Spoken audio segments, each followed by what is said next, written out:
Okay.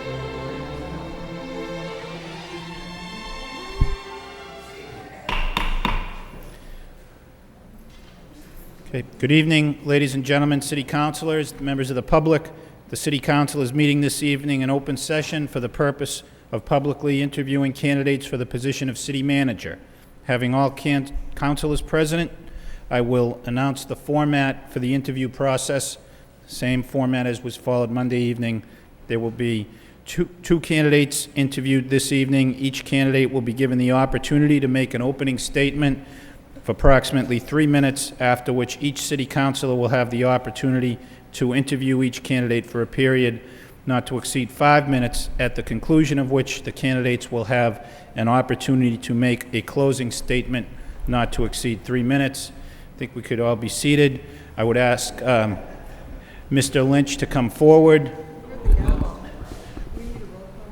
We did not, clerk informs me this is not a meeting that requires a roll call. We didn't do that Monday.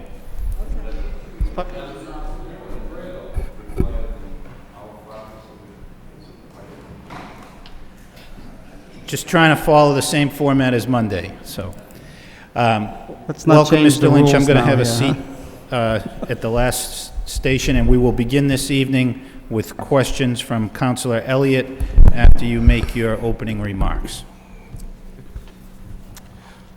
First off, thank you for having me here tonight, and thank you for putting me on at 5 o'clock so that I can get out of here and watch the Red Sox. So I certainly appreciate that. Really, it's a great honor and opportunity for me to be here tonight to meet with you to discuss the city manager's position here in the city of Lowell. It's interesting for me to be sitting here because, as I indicated in my cover letter that accompanied my resume, it was really the city of Lowell that was my inspiration to go into local government.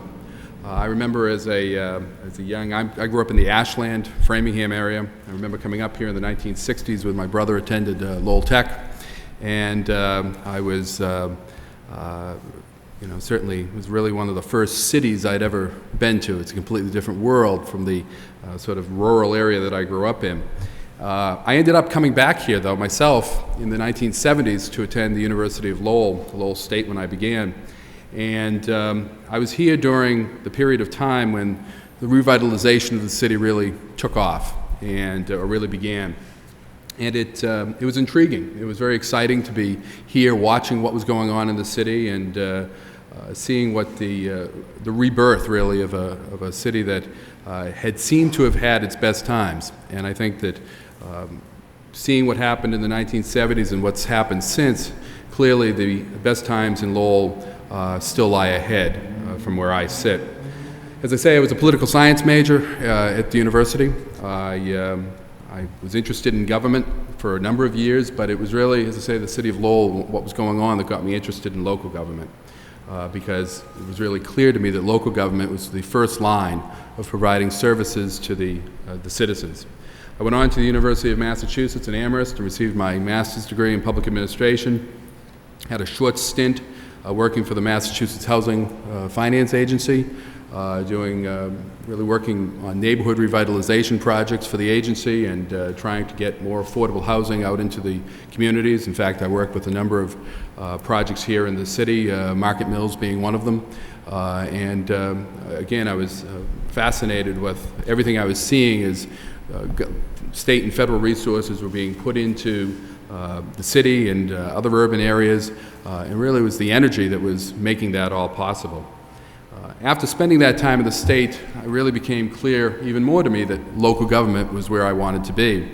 And so, even though I had come up here from the Framingham area, expecting it to be a short time in Lowell and then on to something else, I suddenly found myself back in the Lowell area, working in the town of Chelmsford as a community development director in the early 1980s. I was also teaching over at the university in the political science department. I did that for a number of years. I left soon after. I left after a couple of years in Chelmsford, and worked in some other communities, did some consulting on my own, working with various developers and communities, again, working on more of economic development, neighborhood revitalization, downtown revitalization projects. And once again, I was attracted back to the town of Chelmsford. I was doing some work for them, and They had a vacancy in the position of executive secretary, which was the forerunner for the town manager's position. And I came back and did that, and I've been there for 20 years. I have the distinction of being Chelmsford's first town manager, which was an exciting opportunity for me to be able to really carve out what the role and responsibility of that position would entail. The joke in town is I'm the best town manager the town's ever had, but it's also been reminded to me that I'm also the worst town manager the town has ever had, so I guess I have to carry that. But I am very proud of the accomplishments and the professional reputation that I've built up over the last 20 to 25 years in local government. In Chelmsford, as its town manager, I think I've built a high-quality organization that, with high standards of professionalism, accountability, openness, and a strong sense of ethics with the department heads and the employees, and I have an outstanding group of employees that work in the town of Chelmsford. One of my goals when I was appointed was to really push that issue, or push that notion of professionalism. So the fact that that's taken hold means a great deal to me. One of my other goals at the time, because I came in as town manager during the late 1980s at the end of the Massachusetts miracle, and we saw all of our local aid start to disappear, was to create a sense of fiscal stability so that the town would never have to go through that period of severe cutbacks again. I'm happy to say that after 16 years as town manager, I think we've achieved that. We've done it through establishing financial policies that guide us in making the right decisions. We do it through financial planning. We don't make decisions just in the immediate short term. We make it over the long term. We've avoided major service reductions. We've balanced the services that we provide. We don't let one service diminish or deteriorate at the expense of other services. Crucial to us is investing in our school system. We don't do particularly well with state aid for our school system, but we've continued to put local resources into that very important service.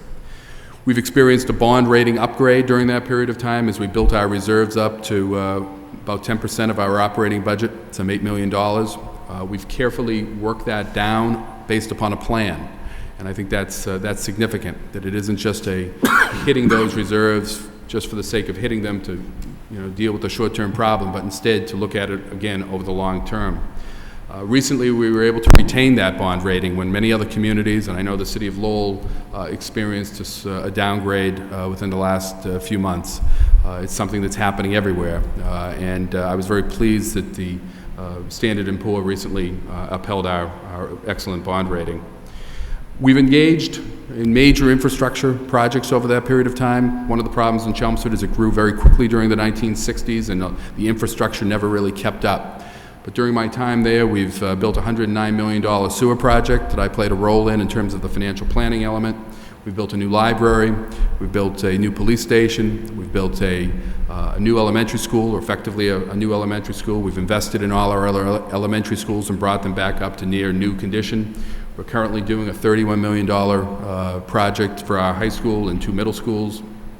That's the only one of those projects that's being done outside of the limits of Proposition 2.5. The sewer project as well, with $109 million, but those other projects that I mentioned were not. We've built miles and miles of sidewalks and roadways, again, trying to keep up or deal with the problems of growth that occurred during the 60s. We've also tackled major budget busters that I think every community is facing. Solid waste issues. We've increased our recycling program to cut our costs. We've negotiated good contracts with haulers and disposal facilities that are much better than many of our neighboring communities. We've reduced our energy costs through the way we purchase our natural gas and our electricity. We've purchased our street lights as an innovation to cut down on those costs. And, we've engaged in cooperative procurement, working with other communities and different innovative strategies to reduce our costs. We've looked at consolidation of departments to cut our costs and maintain services. The best example of that is our school department. It's pretty common in communities like Chelmsford to have the school department operate their own facility department, and all the other departments do their own thing. We've brought it all under one, working jointly and cooperatively with the school department, and we're looking at other ways to do that as well. Labor contracts have been a major issue for us, as they are for everyone. I've negotiated dozens of contracts. I think by my last count, I'm up around 55 or 60 contracts that I've negotiated in my time there. I think we've been fair with the employees, but we also recognize that there has to be a limit to how much we can pay given the amount of money, the resources that we have. So we've worked cooperatively with those unions to try to have changes that benefit the town in the long run, but certainly ensure that the employees are adequately paid. We've also addressed the issue of health costs, and I know that's an issue that the city is facing and has been facing, and again, it goes across the board. Every community, every organization is facing those. We, about 4 years ago, engaged in bargaining with our unions to bring in a new product for the town that saved us about $1 million, which certainly was sizable, and we're continuing to work with our employee groups to deal with that problem, which is only going to get worse as we try to address the issue of retiree health benefits, which we have to start accounting for, and all of the communities are going to have to do that, as well as the state governments, and it's going to be a mind-boggling number when we look at what that liability is for all of us. Based upon all that, I think I have the experience, I have the skills to work with the council, work with the citizens of Lowell, to improve Lowell beyond what it has already, the progress that's already been made in providing high-quality services in the most affordable manner for the citizens with a long-term approach, not the short-term fix. My goal as city manager would be to have a strong, vital city, and I know that that's shared by other residents of Lowell as well as the city council. My vision of a strong, vital city is to have a strong sense of community, common goals, common purpose, and recognition of the diversity of the community. And by that, I certainly mean the issue of the socioeconomic and the ethnic diversity that every community, particularly a city like Lowell, has, but also diversity in terms of the mix of commercial and residential development, a thriving downtown, but focusing resources into the neighborhoods and ensuring their strength, cultural opportunities that reflect the community, and partnerships with business, local government, nonprofits, and in particular working with the university and the community college. I think there's a tremendous resource there, and I think there's been great progress made, but certainly much more that can be done and should be done. Ultimately, I think we need to build on the city needs to build on its strengths and opportunities and address the weaknesses and threats that are out there. And you know, if I were appointed city manager, able to work with the council in that regard, it would certainly be my goal to hit the ground running, to work with an entry plan that gets me in touch with the entire community and get the input from the entire community as to what direction and what things need to be done in the city. And I think my experience would allow me to move quickly to do that. That's my opening statement. I hope I did that within the time frame, and I'd be happy to start now with the questions. Councilor Elliott. Hello, Mr. Lynch. Nice to see you, and thank you for coming. Thank you. Usually the person that goes first has the luxury of asking any questions. You seem to answer a lot of my questions with your opening statement, that's for sure. I don't know if there's, I'll have some questions, but you really touched on a lot of issues that I have interest in. But let me start with, I think you're qualified, I think you're ready to hit the road running. With that, I was intrigued with one of your accomplishments, and I'd like to expand on a little bit. Established and implemented financial management policies and a long-term financial plan, and an award-winning budget system. Can you give me some examples or explain that a little bit further? Where you started, where you went, and what you did in between to accomplish long-term financial planning? Because I think that's an important component of what we need to do here for the next 5 years. Put a plan in place and stick to it. Right. Well, I think that in terms of the financial policies, those are pretty easy to pull together. There's best practices that are clearly out there and identifiable that other communities have put in place. Issues of reserve funds, the levels that those should be at, how monies and items like free cash should be utilized. So those are pretty simple, and they're just good business practices. In terms of the financial planning, what we do is on an annual basis, we take the existing budget and we project out. We say, okay, where are things heading with health insurance costs? And a lot of it is crystal ball. You can't be absolutely sure of where things are going. But you get some sense based upon trends of the past 5 years and try to keep on top of what's happening in other areas that, and other information that you have, and project out what's going to happen with health insurance. We should have a pretty good handle on what's going on with debt. based upon the debt that we've already incurred and what we see as projects in our capital plan that are going to be funded over the next year or so. In terms of your expenses and your salaries, you have to just work a number in there as to what you think union contracts are going to settle at and the like. And likewise, you have to do the same with the revenue. You have to say, well, state aid, based upon what we know now, is going up X percent. Property, you can track what your new growth is in terms of under Proposition 2.5 and how much new development is coming on board. What has been the trend in your miscellaneous local receipts and your available funds that are out there? From that, you can get a pretty good handle, and I think we've done a good job of being close. Obviously, things happen. We got a spike in our health insurance a couple years ago based on claims. Instead of the 15% we were anticipating, it was 31%. Well, that throw that forecast off, but you make that adjustment, and that's why you do it on an annual basis. But then you make your decisions on how much capital you can spend and what you can do for labor settlements based upon that forecast. Okay. What was the you've been there for 20 years. What do you feel your success has been to maintain that position with changing boards, changing times? How have you stayed there for 20 years? I mean, just go straight to the point. What's the secret of your success, I suppose? The secret of my success? I think that I've been very fortunate to have very good boards and board members over that period of time that have supported the notion of good management. And I think a key part of that is being accessible to the public, being accessible to the board, that you communicate on a regular basis. It's always a criticism of a manager, I will say that communicate enough. I think I've done a good job, and I think most of the board members I've had during that period of time would say that I've done a good job of keeping them in the loop on what's happening and trying to work with them. At the same time, I try to delineate the role of the manager versus the role of the, in my case, the Board of Selectmen, or, and certainly in a Plan E form, the City Council. Okay, just real quickly, free cash. What do you do in Chelmsford with your free cash? In the city, we use it as a source of revenue at budget time. I think, not always the best practice in tight fiscal times. Last year, DOR changed the rules a little bit. Yep.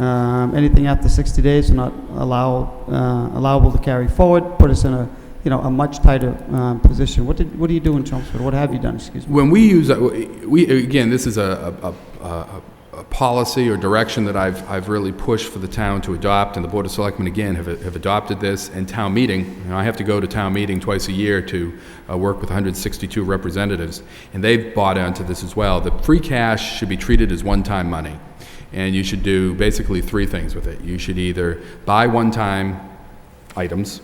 That would probably be a capital item of some sort, but there are other issues that are only a one-time expense. You perhaps provide some tax relief. We've done that in the past. But what we really tried to do during the 1990s, when we were able to, things were a little bit easier, is we put that money into our stabilization fund. And that's how we got that fund from $300,000 in 1993 up to $8 million in 2002. Great, thank you. I don't mean to cut you off, but I just have one more question. I only have 1 minute. I think finance clearly is a significant part of any operation. Let me just shift gears real quick. Urban revitalization.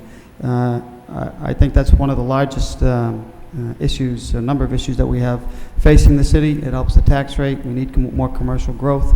Mm-hmm. Can you give me an example or two of experience that you may have that would help in developing our acre plan, our jam plan? If you are familiar with it, I'll sure. Well, I did have the opportunity when I was doing my consulting work back in the early 80s to work with a number of developers and communities and revitalizing developing plans and implementing those plans. Certainly, I will admit, not on the scale of the jam plan, but certainly the whole notion of bringing developers in, trying to work with them to put in place a plan that implements the vision that's out there. Tapping into state and federal resources that are out there.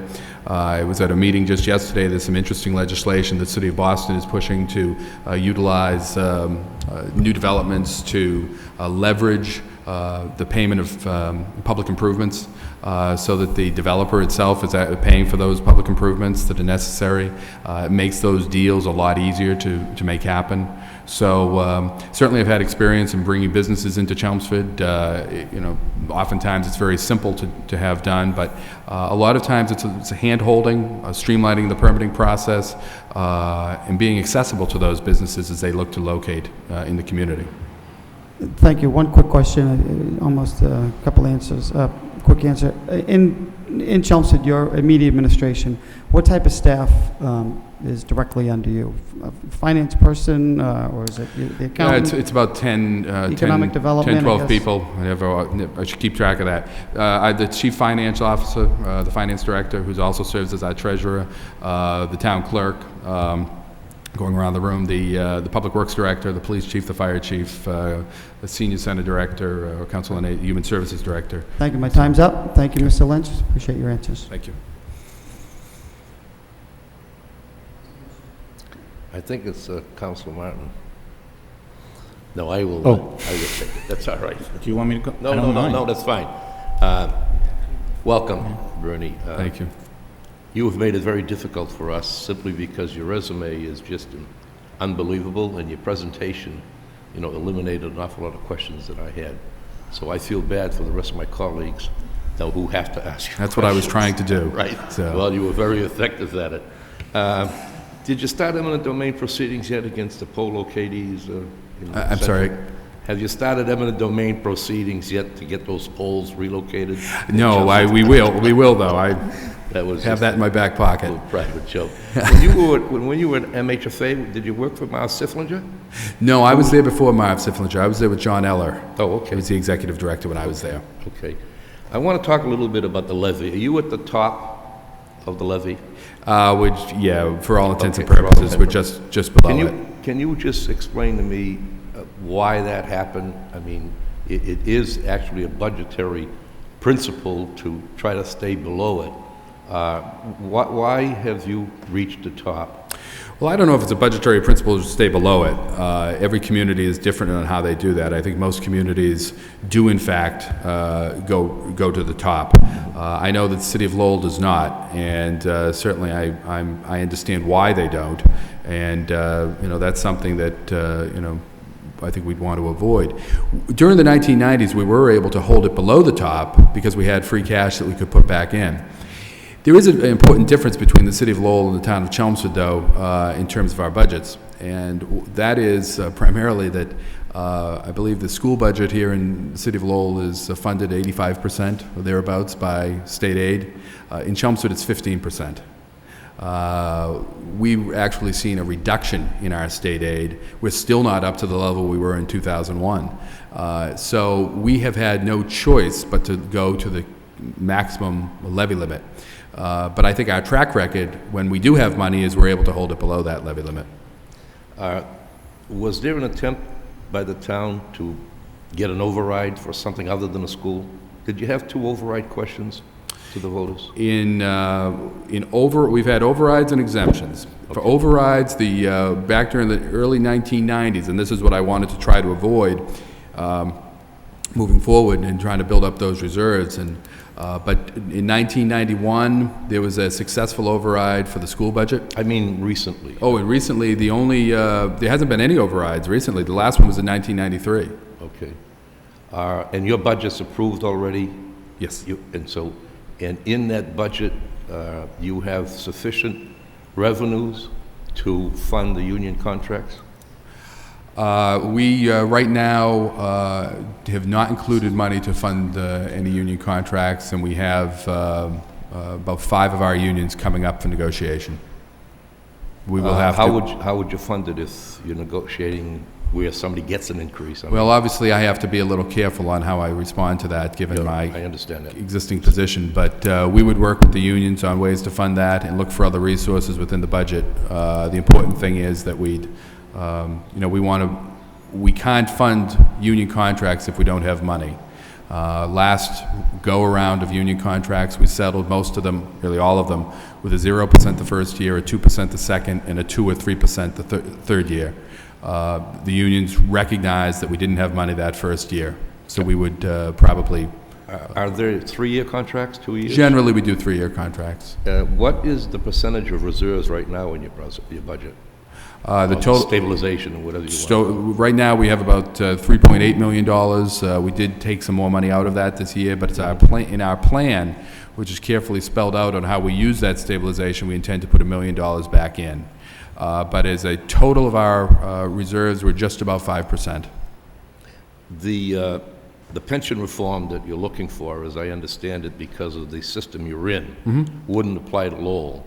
No, it would not. So would you have any plans at all as it relates to Lowell's pension? Not that I'm aware of. Okay. Have you familiarized yourself with the planning form of government and how that works and where the roles are? I have a pretty good sense of the Plan E. I don't think that, certainly it's, in terms of the legislative body, I have town meeting, and I have a board of selectmen that serves as the executive body. Clearly here, the city council serves as the legislative body and has oversight responsibilities over the manager. I know who the manager appoints and who the manager doesn't appoint. I certainly am familiar enough with those aspects of Plan E. And so the planning form of government, in theory, is one where board of directors hire a chief executive officer and carries out the vision. Right. And you understand that to be the case and not the reverse. Yeah, absolutely. Okay. I guess my final question is, if you were appointed city manager, would you move to Lowell? I would certainly be willing to look at moving to Lowell. As I said, I love the city of Lowell. I've already kind of explored different possibilities. I do have a son who's entering his last year of high school, so assuming he makes it through in the next year, then I would probably look at that point too. So you would become a taxpayer of Lowell, basically. I would look into that, yes. Okay. My final question, of course, relates to contracts. Yes. Would you accept the position knowing that the contract situation would be up in the air, that some of us wouldn't support it? In other words, would you come here if there was no contract? Unlikely. I have a contract now. I think most managers, professional managers, do have a contract. I do know, I think there's a tremendous amount of opportunities here in the city of Lowell, and Lowell is moving forward in the right direction, but clearly there are problems and issues, like every community. The manager has to be able to come in here and make some very difficult decisions. And I think in order to do that, there has to be a sense of stability and a commitment on the part of the city to the manager, just as the manager has to make a commitment to the city. So I think a contract is a way of showing that. Is that a condition, however? Pretty much. It would be, okay. Do you have a contract? You have a contract now? Yes, I do. If you were appointed city manager, is there a severance that goes along with your contract if you leave? If I leave, there's no severance that comes with me. Okay. I do have to give a certain amount of notice, and I would work with the Board of Selectmen on that if I were to be successful. Thank you very much. It's the end of my time, but it's pretty hard to go beyond your resume and your entry. You did a good job. Thank you. Good afternoon, and thank you for being here, Mr. Lynch. Good afternoon. Like the rest of my previous speakers and colleagues, your opening statement already answered 4 of my questions, so that leaves me down to just a few. Now, I'm wondering, you've already approved a budget. You have done your budget in Chelmsford. Right. And when do you set a tax rate in Chelmsford? We set our tax rate in November, early December. Pretty much early December is the cutoff date for us. We've never missed getting that third tax bill out as the official tax bill. Do you ever see that could be set earlier than November, December? The biggest problem we have is the changes that take place. We're under requirement to we have our town meeting at the end of April, in which the budget is passed. Generally, the state legislature is still working on the budget at that point. So when they make changes, that sometimes hits us that we have to make changes in the October town meeting that we have. In addition, this is how we use our free cash, is that once we close out the books, we know what that free cash is going into October, so then we allocate that money. And we include all of that on the recap sheet that's submitted to set the tax rate. Thank you. I kind of agree with that as well. I don't know how we can get it out any sooner. Yeah, it's tough. Right. What would your top priority to move the city forward be in the city of Lowell? What would your top priority be? I think that in terms of the issues that are out there, the finances are a key part of that. I am aware of some of the budget issues that the city's facing, but clearly I don't have the handle on that I do over in Chelmsford, because that's where I work. That's key. I also think that the implementing the JAM plan and trying to do something about the downtown area to get some of those storefronts filled, I think is crucial. Getting out into the neighborhoods, I mean, there's a lot to do. But I think the first step in that process is really instituting and putting together a team of people, and it's in all likelihood the people that are already here, but instilling that sense of professionalism and commitment to public service and the best quality services for the city. I think that's probably already there, but that would be the first thing I would make sure is happening. And are you familiar with nanotechnology? Yes, I am. I hope you're not expecting me to give a treatise on it tonight, but No, but you're I am familiar familiar. with Little it. stuff. Okay. That's about all I know. So, and I know that the university is, and I think that's a great opportunity for the city and for the Yes, region. it is. Yes, it is. It's very important. And I hope you don't forget our seniors, right? Absolutely not. We've Okay. been, the town of Chelmsford, we've made that a priority. I know that the city wasn't supportive of the idea of our senior tax rebate program. They looked at it at one point in time. I came over and met with a number of the councilors to talk about that, but we've put tax deferral programs in, we've put tax exemption programs in, and we see the seniors as a vital part of our community. But I must say, we see everyone as being a vital part of our community, but seniors certainly. Do you see yourself as a leader? Yes. Do you see that perhaps maybe we could get the 4th of July parade that Chelmsford has into the city of Lowell? I will bring it with me. Okay. And so, I don't know how much time I have, and he isn't bringing anything forward, but how do you view your relationship with our state delegation? Well, it's interesting. I have more state representatives over there than Lowell has. I have 4, and I think I work well with certainly the Lowell members, Dave Nangle, Tom Golden, and then over there I also have Jeff Hall and Corey Atkins. I work well with those members. I have worked with Senator Pangiatakis on issues. I work with Senator Fargo.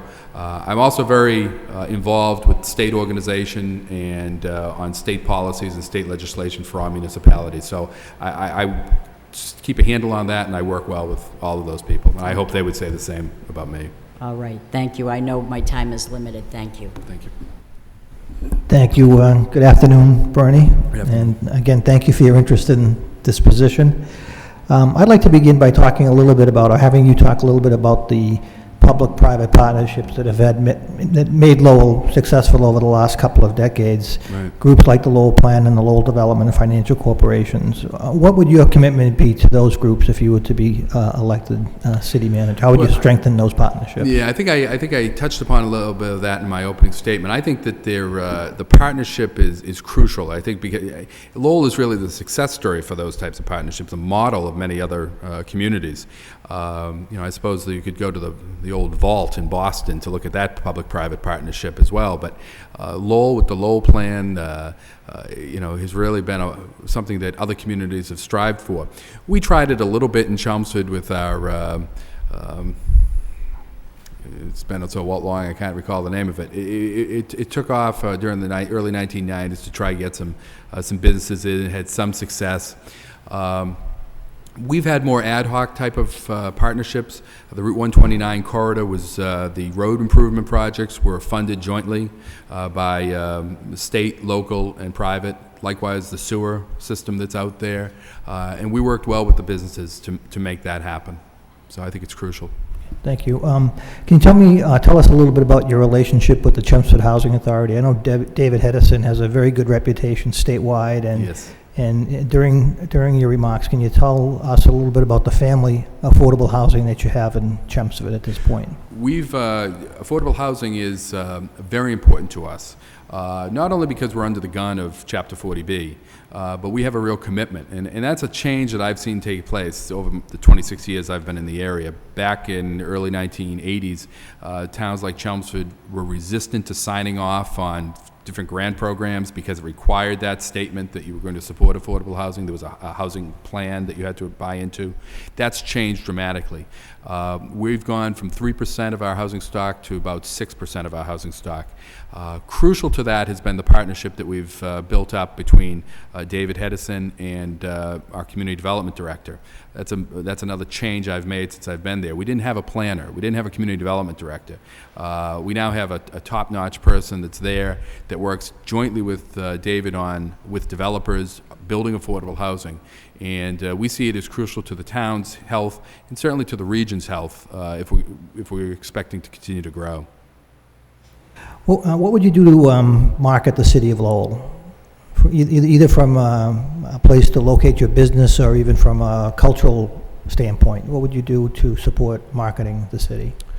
Well, I think that the most important part of marketing is I guess there's two answers to that. One is to be very accessible. Certainly to put the resources into marketing, materials and information, but also to really be the person, the go-to point person that people can come and talk to. I do a lot of that in Chelmsford. I would anticipate, given the organization here, I would be doing more of that. And I'm very comfortable with that and very interested in doing that to really promote a city that deserves to be promoted because there's a lot of great success stories here.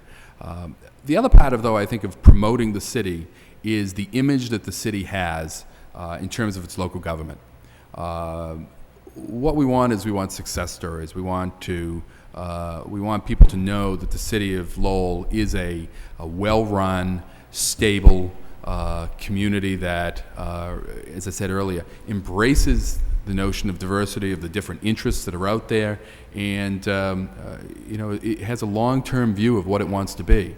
And I think if you build that, people feel comfortable about investing, and I think that in itself feeds for additional marketing. And again, I think that does tie into what's now going on in the downtown. We do have a number of vacant storefronts, yes, which we're all becoming more concerned about. So I think by putting together a well-thought-out marketing plan, we'll be able to deal with some of those issues going forward as well. Yeah, absolutely. Over in the GM area, as you know, we're building a 900-car parking garage, and there's been many evenings where we debated how that, the city portion of that does get paid for. What would you do in an effort to keep the debt coverage off the tax rolls? How would you, from the standpoint of bringing businesses and either have it be I don't know if it would be a fee or some sort of additional incentive to pay for that garage? Well, I think, of course, it's already moving forward, and I know a lot of the discussion's gone on, and I haven't watched it that carefully. But I think that you do want to keep it off the tax rolls. I think it's, fees are certainly a way to fund that. I was intrigued. It's interesting, of course. I knew I was coming here tonight with that meeting I had yesterday with the city treasurer, finance director, finance officer for the city of Boston with the legislation they're pushing. In fact, I asked that question: would a parking garage be a public improvement that you could pay for with this? And right now in the legislation, you can. So I think that's something, that's a tool that the state needs to take on that would allow the developers to help pay the way with those public improvements with the additional taxes they generate. And that would be something I'd want the city's legislative delegation to really embrace. One last question. If you were to be elected city manager, would you become a season ticket holder over at the Lowell Devils? The Lowell Devils? Absolutely. I'm not a huge, I shouldn't Hockey. say that. I'm a big baseball fan, yes, though, so, but okay, certainly the Devils. Great, yes. Great. Thank you. Good luck. Thanks. Thank you.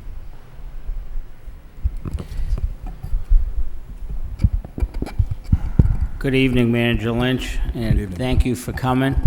We're very happy to have you, and you certainly bring a lot to the table. I think everybody's touched on the majority of the important stuff. I wanted to just follow up on a comment you just made regarding paying for the garage. You said that there are fees. You want to keep it off the tax rolls, but there are fees that maybe could be used to pay for it. And I was wondering what kind of fees you were talking about. Well, I guess I'm talking about, I see the parking garage or any facility like that is really being something that should be an enterprise, a pay-as-you-go type of operation. So I would look to that. Now, I haven't done the full analysis of the garage, but sometimes it's necessary for the community, the municipality, to front some money to make it happen, because clearly you're not going to have money coming in right off the bat that's going to pay for that debt service. But over the long run, those fees should equal the amount of money it costs to build that. Great. One of the areas that Lowell is hurting in is jobs. Some folks say that government is good at creating jobs. Other folks say government does not create jobs. Just wondering what school of thought you're from and any ideas that you may have to stimulate the local economy and bring jobs in. Well, I think that, again, I think you have to do marketing of the city and put in place the tools to bring businesses and make businesses want to locate here. And I think I've touched upon how that happens, and you have to give them a comfort level that it's a stable government that is interested in having them here. I don't think you can say that government absolutely produces jobs, but I certainly think certain things can be done to make it more likely. I don't know if the city is really would be able to be the engine to all of that. I think Councilor Mercier brought up the nanotechnology. I think that that's something that is really going to turn this region, particularly the city, in the right direction. With this is where those people that are going to be involved in that industry are going to be locating, because this is where the brain power is going to be. This is where the resources are. I had an opportunity several years back to have a long discussion with Chancellor Hogan about this, and we had there was a whole notion that there are regions of different countries or regions of different states or that focus on one particular industry and really make that what drives their local economy. There are downsides to that, because then when that industry goes, and we saw this with the high-tech industry here, you can go through some very difficult times. But I think that if we can be on the cutting edge of that type of technology, and anything we can do or the city can do to promote that, working with the university, then I think that that's the type of public investment that can make things happen. And it doesn't necessarily have to cost a lot of money. Again, it can be just a means of promoting the city and making the officials available to work with those businesses. We're working with a business right now in Chelmsford that's interested in locating in this area, and basically it's just getting out there and pushing the case that Chelmsford makes sense. We're competing against Lowell on that, so I don't know which way I should be going. So. Well, as a follow-up, two things. Keep them on the hook just in case you come here. But I want you to know I appreciate that answer, and it's certainly great for me to know that you do have an existing relationship with the university. Yes. Another issue that's extremely critical to the city is public safety. We have a community policing program that's really excellent. The public safety folks here are on the clock, they work hard, and they do an excellent job. And I want to know your experiences in Chelmsford and how you would transition into something of this magnitude here. Well, obviously it is at a higher magnitude, but I think that community policing is an idea that I guess if you go back, it's what used to be. Police officers were on the beat, and they weren't seen as the enemy of the people, the residents. And I think that the direction that communities have gone, and we did it in Chelmsford, obviously on a much limited scale, the bike patrols, the boat patrols, the walking beats, the substation that we put in place for a period of time, were based upon that notion of community policing and using data and using technology to analyze where crimes and different incidents are occurring. And I think I know that a lot of that is going on here in the city, and I'm a big supporter of that. Thank you. Two more. Neighborhoods keep this city going. It's what we had an applicant that brought up a good point. In this city, you can go from kindergarten to a PhD and stay here and grow up here and raise your family here. And it's so great to hear that. And our neighborhoods are one of our jewels. And Can you talk about the differences in neighborhoods between Chelmsford and Lowell and the services that we need here? Well, I think that, I think I hit upon this a little bit in my opening statement. I think neighborhoods really the key. Downtown is great. Downtown is a flashy. They're a gathering point for the town, for the city. It gives that sense of community. Obviously, you want a vibrant downtown area where people are living and shopping. But what makes Lowell such a fascinating place are the neighborhoods. Yes. And I think that I know that through the years there's been a push, and maybe because of resources, been pulled back a little bit from time to time. I think you need to get out there and you really need to focus the resources out into those neighborhoods. I mean, those are your taxpayers. Those are the people that, you really need to see the services that are being provided. So neighborhoods are crucial to me. And, in Chelmsford we have neighborhoods, but it's certainly not with the same type of identity that you're going to have in Pawtucketville, Centerville, the Acre, Highlands and Belvedere and so on. I think that those have real identities that people feel a sense of community within the community. That should be bolstered. Lastly, I just want to let you know that I am a big proponent of a contract for managers. I think it's professional, it's a commitment, and it's the way to go. And so I agree with you there. Thank you. Thank you. Thank you, Mr. Lynch. Thanks for being here. You did touch on quite a bit in your opening statement and the questions thus far, so I'm going to try and focus on a few different areas, but I don't want you to take that as lack of interest in the items that have come before. But one of the things I think you talked about was energy costs, and you had some success in reducing energy costs, or at least limiting the rate of increase. Mm-hmm. And we haven't had that experience here. I think we had, in our parking garages, we had some success implementing, higher efficiency lighting, and did have some reductions in cost there. But elsewhere in the city, pretty much across the board, we've had significant increases, and whether it's, street lights, lighting in buildings, heat. Can you tell us a little bit about what you were able to do in Chelmsford to bring those costs more in control? Well, we've worked closely with the utilities, with Mass Electric, now National Grid, and Keyspan, and utilizing conservation money that they have available to retrofit many of our buildings. Certainly, energy costs is something we look at very carefully when we're investing our capital money. New windows, new heating systems, more energy efficient heating systems. Anytime we're spending money on capital items, and we put about $2.5 million a year that we bond into our infrastructure, and a large part of that is our facilities, energy is a top priority. In addition to that, we've gone out and we've bought our actual electricity and actual natural gas outside of those traditional vendors. We've gone out into the market, the spot market, and bought a year's contract with a various vendor that's below what Mass Electric happens to be charging as their default rate, or that Keyspan is charging. And it is fascinating that I had a meeting just a couple weeks ago with one of our consultants that was working on the natural gas issue, and here we are discussing Middle East politics and what impact that's going to have. Never thought I'd be talking about that in local government, but it's a global world, and we have to take all of those things into consideration, and we made a decision based upon what we were seeing at the trends to buy at a particular point in time, and blend it with another rate that we had already in place. And I think those contracts have already saved us, I think the last time I checked, probably $300,000 or $400,000 over an 18-month period. That's terrific.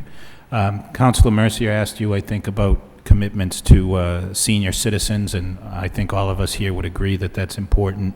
But one thing that I know all of us are also concerned about are young people and opportunities for young people. I know when Governor Romney came in, and those cuts that were made in 2003, 2004 timeframe, we took big hits in our recreation budget and haven't recovered from that. On the contrary, I hear good things about Chelmsford Recreation Department. Can you tell us about some of the things you're doing there? And well, again, that was something that didn't exist prior to 1989, 1990 when I came on as town manager. The recreation program had been eliminated for all intents and purposes, because of when Proposition 2.5 first went into place. I think recreation, I think cultural opportunities are really the fabric of the community, and they're not high-cost items, but they do so much for, again, that sense of community and providing opportunities for youth in particular.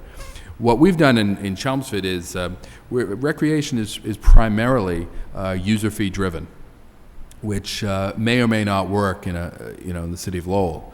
But certainly, I think that there's some innovations you can do. You can work with other communities. You can work with your existing staff to put in place programs that really provide a long-term benefit. Better invest the money there than having kids out on the streets where problems can occur. I think we do have excellent staff here in the department. They need some resources, and so innovation there might go a long way. Right, exactly. I know you touched also on healthcare costs, and you've had some success there. Can you tell us a little bit about that? Well, it was we used to have the old Master Medical. We were self-insured for probably about 18, 19 years. We had the old Master Medical program. We had a series of HMOs. And working with our employee groups, we changed over to what we did is we joined a municipal pool. There are variations of this out there, regional consortiums and the like. We joined a statewide pool, the Massachusetts Interlocal Insurance Association, which I happen to serve on the board of that as well. It's a municipal pool, so municipal officials have to be the ones that make those decisions. But when we did that, we switched over to a preferred provider option, as well as an HMO Blue. We eliminated all of our other HMOs and thereby consolidated the risk pool. The total savings to the town as I said earlier, was about $800,000 that 1 year. So instead of going from 5.2 up to $6 million for our health insurance, we were able to basically level fund that.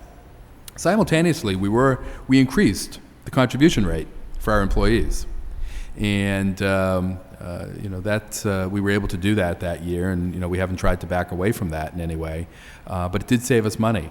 We're now looking at working with the employee groups to increase co-pays. That saves them money, that saves us money. I think the important thing that has to be pointed out whenever you do something with health insurance is if you're driving down the total premium cost with changes in plan design, such as co-pays, there's savings to the employees and there's savings to the municipality. Those savings to the employees are great. That's money in their pocket. The savings to the municipality is money that then becomes available to put in that employee's pocket, if need be, in the form of raises. But it has to be seen as total compensation. So you've had to negotiate that, obviously, in labor contracts, and some of those savings go back to the employees? Exactly. But it also saves us money because, the option, of course, if we don't save that money is not only do we not able to give salary increases, but we would probably not be able to retain many positions within the town. Right. So I think that's been very helpful in making that point. Could you get your teachers union to go along with that proposal? They did go along with that. Yes. Okay. I guess I'm running short on time, but one of the things you said you thought was important in the city was to have success stories, and that made businesses comfortable here. It makes citizens proud to live here. Can you tell us a success story that you're particularly proud of in Chelmsford, or a particular management problem you solved, or a budget problem you solved, or a success story that you tell businesses that are coming into town? Well, I think that the success story that I was referring to when I mentioned that was more not necessarily a specific, although certainly there are specifics that we can point to with being able to do those infrastructure projects that I've talked about. My sense of the success stories are that I think we all, as government officials, realize the importance of good news. That bad news is the worst possible thing that can happen to a community where people lose faith in their government. And I think that you achieve that by having an open government, an ethical government, a sense that there's professionalism in the administration in the government, that people are looking out for the best interests of the community as a whole. And certainly the City of Lowell has been very fortunate to have a number of people through the years that have worked towards that end, as you know, I know all the councilors here do. But I think those are the things you really have to push to make that, people have to have that faith. One of the things that we did in, talking about the budget process that we use, one part of that I'm very proud of is the fact that our budget's been an award-winning budget on a number of occasions, 5-6 times over the last number of years. That's not, what that really reflects is the information we're putting into our budget document beyond the numbers. Budget should be seen as a planning tool and a way to get information out to the residents and businesses. And I think that that's something certainly that we need to do to get that transparency within government, get the information out, let people know what's happening and how their money is being spent. Okay, thank you. Councilor Broderick. Thank you. Good evening, Mr. Lynch. Thank you for applying and coming here this evening. You've talked quite a bit about budget and the process and contracts, and Lowell's, as you've acknowledged, is a bit different in terms of the tax and how high you go and the maximum we could tax. And I think we're about probably $8 million below what we could go to on the tax levy. And there's a reason for it, obviously, and it's the city, and we need to maintain that balance between a thriving city and retaining the people that have been here for generations that make it what it is. Right. And along those lines, knowing that there are limitations, what are the priorities? What are your priorities for a budget in terms of public safety, education, and maybe, I don't know if you know off the top of your head, it may not be a fair question, but percentage-wise, how is your budget broken down? Well, that is a tough question. Again, I haven't studied your budget completely. And again, I think a lot of that within your budget, what I have seen, and goes back to what I was just mentioning, is the need. I think one thing that your budget does need to do is I'm sorry, not our budget. It would be my budget. Yes, your budget. Oh, my budget. Total budget is about, the school budget represents about 60% of our resources. I believe public safety represents about 12%. Public Works is probably about 8-9%. Employee benefits is the big budget buster that's getting up about 15% now. Debt service is about 9%. Municipal administration is 2%. Okay. What about, I assume you include this, but salaries and wages? Yes. One of the things that Lowell, it's a big city and relatively big city, and we're at about 80% for salaries and wages. I think that's everywhere. What would be your plan to work around that, to have some type of capital expenditure plan or stabilizing fund? Well, that is a real challenge. I think that the employees, those personnel costs, are what makes the services possible, and that's our main goal as municipalities. But I think that those are costs that need to be brought under control in some way, and a large part is getting people to work smarter, maybe over a period of time reducing the size of the overall workforce, and that's happening everywhere, but that should be done through attrition as opposed to any other means, I would say.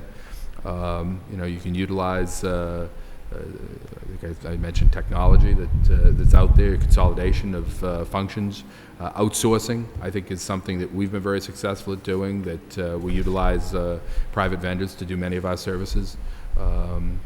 Those are things that have long-term, and particularly when we look at issues like health insurance long-term, those retiree health insurance costs, when every time you hire an employee, it isn't just the one-time cost on the annual basis. You're buying into very, very long-term high costs. And that's going to become very clear once we have to start carrying those types of numbers on our financial statements. So I would look at things like that. We've reduced our workforce in Chelmsford, particularly in the non-school departments, but it's been done in a way that has not resulted in a deterioration of services. Things are a little tighter. People have to work a little harder, and that's it everywhere. That goes across the board. But the most important function clearly is, I think, the most important service that we provide is our schools. That drives the community, followed by the police department, and investment in your infrastructure with your public works. I mean, most of the calls, I think that, and I think the city manager's office here would probably say the same thing. Many of the calls you get, many of the demands and requests for services are public works oriented. That's people drive those roads every day. People have drainage issues every day, sewer issues, water issues, and the like. That's you have to invest the money there, and you have to have the resources there as well. And you, in your resume, or actually in your opening this evening, you mentioned about a $109 million sewage Yes. plan or improvements. Could you, we obviously, I'm sure you're aware, have a CSO issue going on, about $165 million. And how are you taking care of that in Chelmsford? You said there was no override. How are you? Well, on the 109, and I thought I corrected that. On the 109 million, there was an exemption vote on that. That was passed, a series of exemption votes from 1986 through 1997, I think we did that. And now we're at a point where things are getting tighter again for us and being able to finish that. We didn't have any public sewers in Chelmsford until 1986. Many of you probably know Jack Emerson, who was our sewer commission czar, if you will. He was, the main force to move that forward. My function there was to work with him in making the finances all come together and the plan come together. But we did it through the taxes. We did it through betterments. We did it through grant monies that were available when they were available. Over here, I'd have to spend some time to try to work through that. But you do have a major issue here with the CSO problem. We don't have that over there because our system is so new. It was never built with that in it. And you actually just addressed it. My next question was going to be, this is obviously an older city, and the infrastructure is a bit tired. I think at last estimate a few years back was there's about $30 million worth of streets and sidewalks that need some attention. Right. What type of plan would you try and put in place for that? Or would you recommend or look at? I'd want to work with the DPW director or the commissioner in developing a plan of road maintenance. And one of the big trends a few years back was really developing a maintenance plan of when you get the condition of the roads, evaluating the conditions, which one's a priority and which ones get done when. Utilizing Chapter 90 money that's available to the city, utilizing perhaps some CDBG monies. All those things, don't affect your taxes. But clearly, there will probably have to be tax money that goes into that as well. But better to do it ahead of time than to let the infrastructure deteriorate in a way that it's going to cost you more in the long run. Over in Chelmsford, we do a lot of, getting into the real nitty-gritty nuts and bolts. We do a lot of crack sealing. Once we pave a road, we don't just walk away and leave it there for 20 years. We come back, we seal the cracks, we fill it in. That way, you add 5-10 years of life to those roads. Those are the types of things, and I think public works is a key part of the services that the city provides. Okay. And real quick, if your philosophy on a one-time windfall is to invest it into capital, make it a capital expenditure? Invest into capital or set aside in reserves. And, those reserves would be there for to be utilized in a rainy day situation or to be utilized in some type of planned way to pay for debt service. But it certainly would be a one-time cost that I would put that money towards. In the plan you've spoken about this evening, do you do a 3-year, a 5-year, 10-year plan, or a 5-year plan? 5-year plan. We have a debt. Our debt service schedule goes out, 10 or 20, 5 to 20 years. Right. We do the short-term borrowing at 5, and then we do the major projects out as far as 20. We try to keep it as short as possible. But the financial plan that we put together, the financial forecast, is a 5-year plan. Okay. My time's up. Thank you. Thank you. Mr. Lynch, welcome. Councilor McCarfield. You've had a fine presentation. Thank you. An excellent presentation. Fine education. UMass Amherst, UMass Lowell. And as my colleagues have indicated earlier, welcome. What is the population of Chelmsford? Chelmsford has a current population of about 34,000 people. 34,000. And I know your salary is much greater than Manager Cox. The leading question I have, the city of Lowell has a budget of $280 million. 108,000 people reside here in our city. We have many issues on our plate.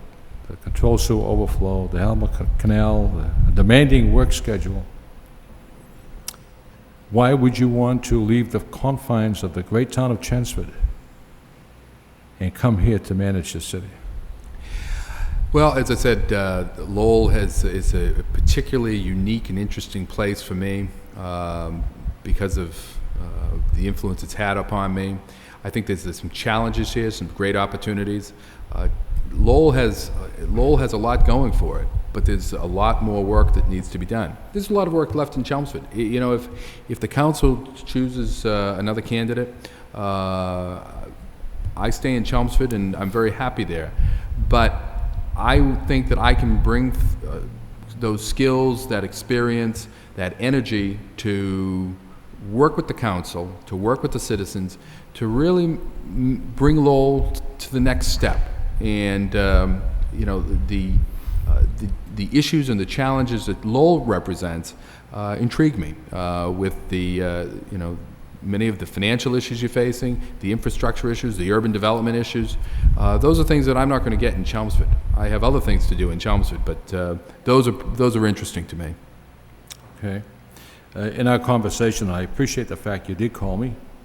In our conversation, you indicated that Manager Cox was way underpaid, and indicating that you make more than he, so you'll be looking for a substantial increase in the salary. I wouldn't be necessarily, well, I'd want to talk about that. If I'm the selection, I'd want to talk about that with the council. I wouldn't be looking necessarily for a large increase for myself, but you know, obviously, I wouldn't be a very astute person if I went and gave myself a cut in compensation. Right. But I do think that, and I hope if I did that, you wouldn't hire me. I would scratch my head, I certainly. But you and I did have a conversation at one point in time regarding Manager Cox, and I do think, as I said that at that point in time, I think the city manager's position, I think you agreed, we agreed on that. Definitely. One, is that it really requires and deserves an increase. You know, certainly not as much as some of the other Plan E managers might be making, but certainly more than he was making. Thank you. I'm kind of interested and concerned. We discussed the healthcare issues and so forth, and 95% of the employees in the city have master medical, and the cost of that is $3.5 million more than if they had HMO Blue. Right. And HMO Blue is an excellent medical insurance to have. Right. I'm intrigued when you indicated you negotiated with the teachers and you negotiated with the school department. Could you elaborate on that? Because that's very interesting. Well, as the chief executive officer, I'm responsible for the procurement of health insurance for the town of Chelmsford. And I called together all of the unions. We have an insurance advisory committee that's required by statute that has representation from the various unions. And I brought them together. I told them what I'd like to do. They recommended yes. We then sat down and negotiated a different group, many of the same players, but we negotiated out how we would implement that. And we would implement it by, you know, we had to make a little bit of adjustment in the contribution rate. But they were willing to do that. And you, as town manager, negotiated with the school department and all the employees in the town. Yes. Very interesting. How many overrides has Chelmsford had since you've been manager? Successful overrides or override votes? Overrides, period. Overrides we've had, I believe it's probably 4. I want to say back during '89. Did we have one? Didn't you have one for the addition to the high school? Again, there's a distinction between an override and an exemption. An override is a permanent increase to the tax levy. An exemption is is just for the life of that project. We did do a $31 million exemption for the high school and middle schools. And one of the selling points for us on that is we were able to time it such that as the sewer debt went down, the school debt would come on, so that people wouldn't see a spike in their taxes. So we've tried to plan that out. Actual overrides, we did a $950,000 override in 1991 and a $1.3 million override in 1993 for trash collection. As you can see, I have followed your career very carefully I in the can town see of that. Chelmsford, and I respect you for your managerial skills. Thank you. The last question I have is, what would you have done differently than Manager Cox as far as the new bridge over the Merrimack River, the handling of the CSOs, and you must know about the Stockloza School. What would you have done differently than what Manager Cox has done? Well, I know about those issues, but I won't say that I know I But wouldn't just think that touch. Manager Cox would know much about the school projects in Chelmsford or some of those things. I'm sure he knows that it's happening, just as I know that there's been issues. I haven't been privy to those discussions that he has been, so I wouldn't venture to second guess everything he's done. I will say this, that as manager, I feel that my responsibility is to communicate consistently with the council, and as issues arise, whether it be the Stockloza School, and other projects in town, I would like to be able to say that I've communicated and worked closely with the council to make things happen. And I really don't, and that's not saying that he did or didn't. I just know that there's been some controversy regarding those. But again, I wouldn't expect him to know what's going on over there, and I won't venture to guess. Mr. Lynch, my time is up, but I used to meet with Manager Cox. I still do every Thursday. If I was communicating with me, I didn't have a problem with it. Thank you. Perfect. I see if I could do that Thursday morning as well. So. Thank you, Mr. Lynch. Well, you might have a problem meeting with all 9 at one meeting because it's not allowed anyway. But anyway, so much has been covered. Let me go back to something, and that is, Council Caulfield touched on it.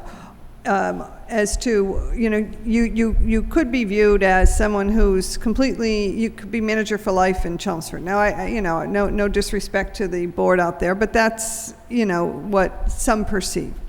And so coming to Lowell is certainly different. You have a vast record of experience. Mm-hmm. Do you look at it as I guess I am trying to probe a little more as to why you would leave what sounds like a wonderful position. You've accomplished a lot, and come to Lowell, which is a wonderful city with tremendous challenges. Right. Anything further, because it does raise a question, or is it just something that you've had an interest in? An urban, setting versus suburban. That's really it. I have been there for a long time, and I could stay there. And the board members have certainly indicated to me that they'd like to see me stay there, but they understand why I'm looking at this. I wouldn't be looking at another Chelmsford-like community. And there are a number of them out there. The number of them have had openings in the last 3 to 5 years. I've been called by those communities and asked to apply, and I've rejected those, or I've opted not to do that because I'm not looking to go to another Chelmsford. Lowell is different. Lowell has a different set of issues, different set of problems, and different set of opportunities that intrigue me. Again, I don't have to leave Chelmsford, but it would be an interesting experience to come over and work with the city council in the city. And you've already told us you'll bring the parade by the 4th of July, which is next week, You'll have to appoint before then, so. And I'm not sure if I can get all the marching bands, but. Other areas you may have touched on, but let me ask, in terms of contract negotiating, because that is a huge part of our budget, our union contracts. Whoever is the next city manager will be looking, we're in our last year of most of the municipal side of the contracts. We'll be looking at bringing those forward. Do you have any particular philosophy as you approach, let's say, union negotiations? Because you're the negotiator for the Yes. town of Chelmsford. Any particular philosophy that you bring in terms of labor negotiations?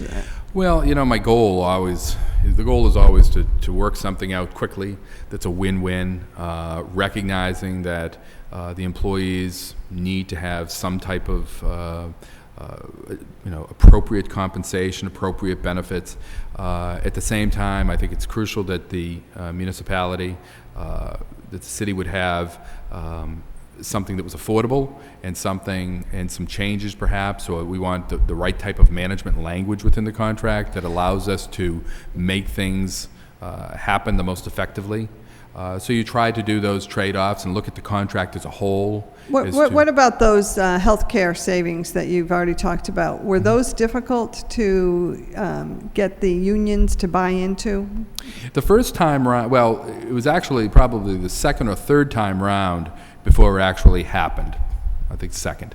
And that was pretty simple because we sat down, we went through the numbers, we had a consultant who worked with us on identifying the issues. We brought in a vendor that people felt comfortable with. We haven't had a great deal of success since then in additional changes, but we keep on having discussions and dialogue. I'm also interested in some of the things that you told us about, like the energy. I mean, because, salaries and wages, healthcare costs, energy costs, these are budget busters for every city and town in the Yes, they country, are. obviously. So, things like you did in Chelmsford as far as energy costs, which you've already told about certain economies that you implemented. Are those types of strategies, do you think, transferable to the city of Lowell? In other words, Absolutely. do you see those kinds of savings being potentially realized here in the city, given the size of the city and the makeup? Oh, I would, it's hard to say again without looking at everything, but I would certainly say that the savings here, if we saved several $100,000s in Chelmsford, I mean, it's much larger, more facilities,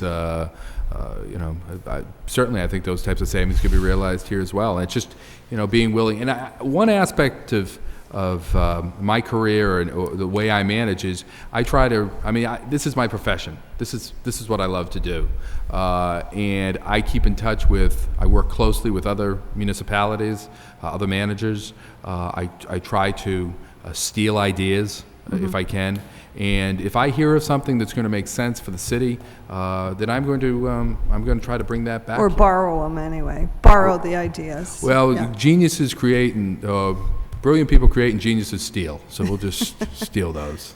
Let me ask you, I don't know, I think I'm on my last minute, but I'm interested in the schools. You get 15% from the state. What about for your local budget, local aid? How much of your overall budget do you receive from the state? I think over the total revenues that we receive, it's roughly the same, 15%. Okay. So it's a little different here. We do pretty well in additional assistance, as does the city. We do okay in the lottery. Chapter 70 is where we really fail.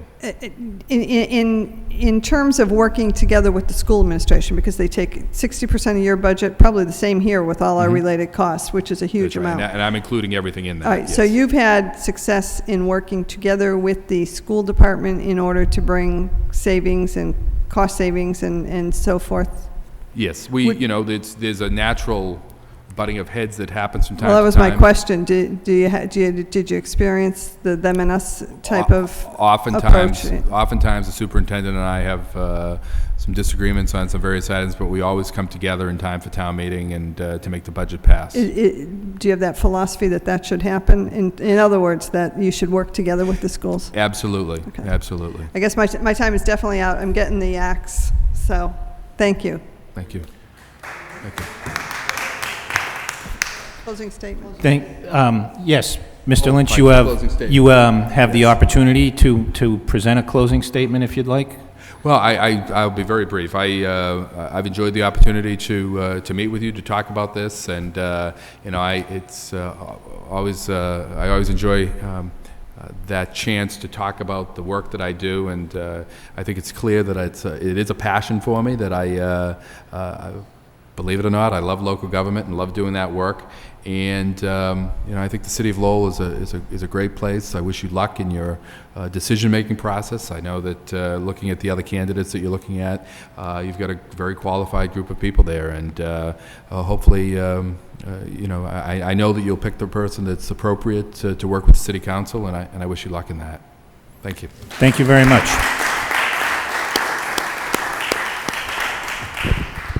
Why don't we take a 5-minute break, and then we'll reconvene to meet the next candidate.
Okay, we will reconvene. I'll just briefly explain the format for the next candidate. We'll be given an opportunity to make an opening statement of approximately 3 minutes, after which each candidate will be questioned by each counselor for a period not to exceed 5 minutes, and at the conclusion of that, the candidate will have an opportunity to make a closing statement of approximately 3 minutes. Again, our next candidate is former City Councilor Edward Kennedy. I invite Mr. Kennedy to come forward and have a seat here, and we'll begin the questioning with Councilor Armin Mercier. Welcome, Mr. Kennedy.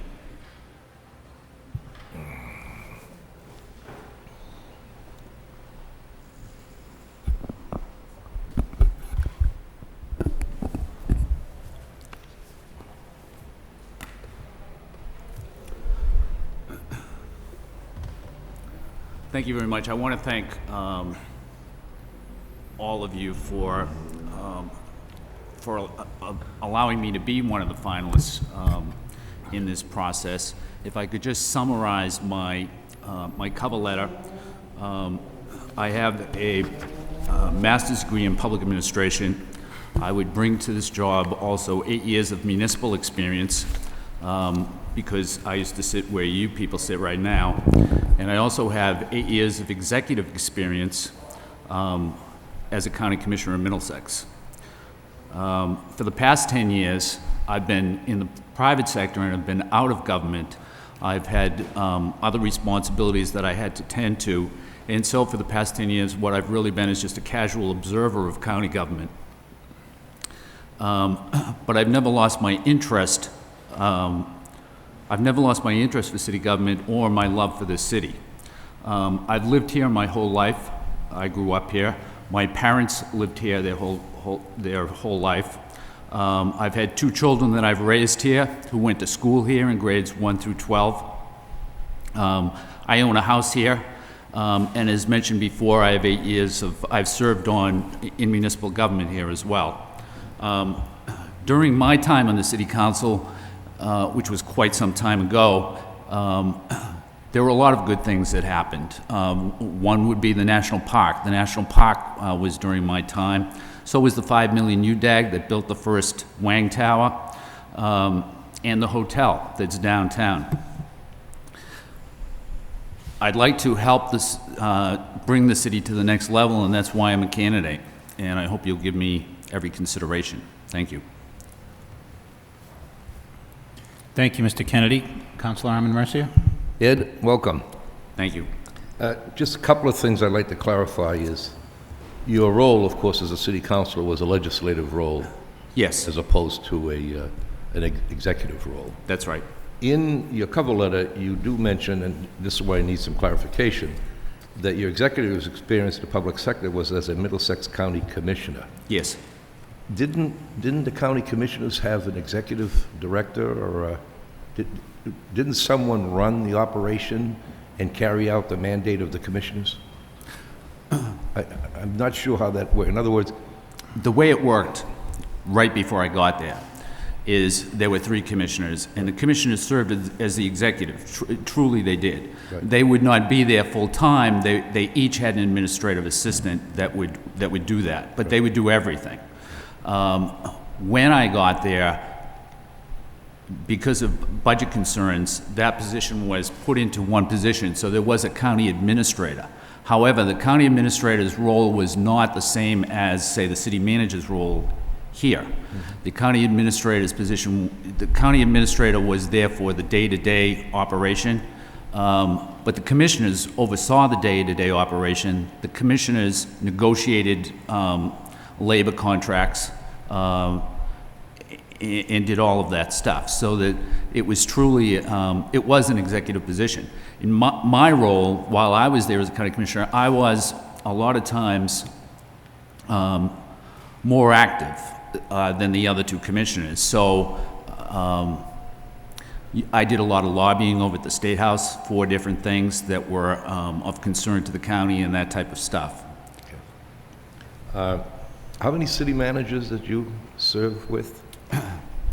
When I was elected, City Manager Topier was here, and then he left and he was replaced by City Manager Tully. So I was also here for the vote to replace City Manager Topier, and then also in the first year, there was also a vote there was a motion to fire City Manager Topier, and that was a close vote, so those were. And what was your position at City on Council? Topia? No, On Topier? Yeah. I voted to retain Topier as City Manager. Okay. And you were a vote to hire Joe Tully? No, I was not. You were not? When Joe Tully was here, I think the vote was 7-2. I did not vote for Joe Tully. I voted for Bob Gilman. Okay. When you gave me a call, I was surprised because I just haven't seen you around in any capacity. So tell me a little bit about what involvement in the community since you left office that you participated in, i.e. nonprofits, folk festival, ice festival. I mean, have you participated in any community involvement at any level? I think I was quite involved when I was an elected official. I was involved in, I was a baseball coach at Chet Park when my kids were growing up, so that, during the past 10 years, I've sort of refocused. I've had 2 kids that just, that have gone through college. That took a lot of money, and those type of things. So that I've really, as I mentioned earlier, when I say I've been a casual observer, that's really what I've been. I mean, I've participated, and I've somewhat by making donations to charitable events, but it would be unlikely that you would have seen me at the actual event itself. You mentioned something about participating in bringing Lowell to its next level. Yes. Can you expand on that? What do you mean by the next level? What level are we in, and what level are we heading to? I think that there's been a lot that's been done in this city, but I think the one piece that's missing here is a commercial retail center. And a city this size should have a commercial retail center, and a substantial one. And so if you can do that, if you could bring a substantial commercial retail center to the city, then I think the city would then be able to compete with, say, Providence or Portland or Manchester, and wouldn't be competing with the other mid-sized cities in Massachusetts.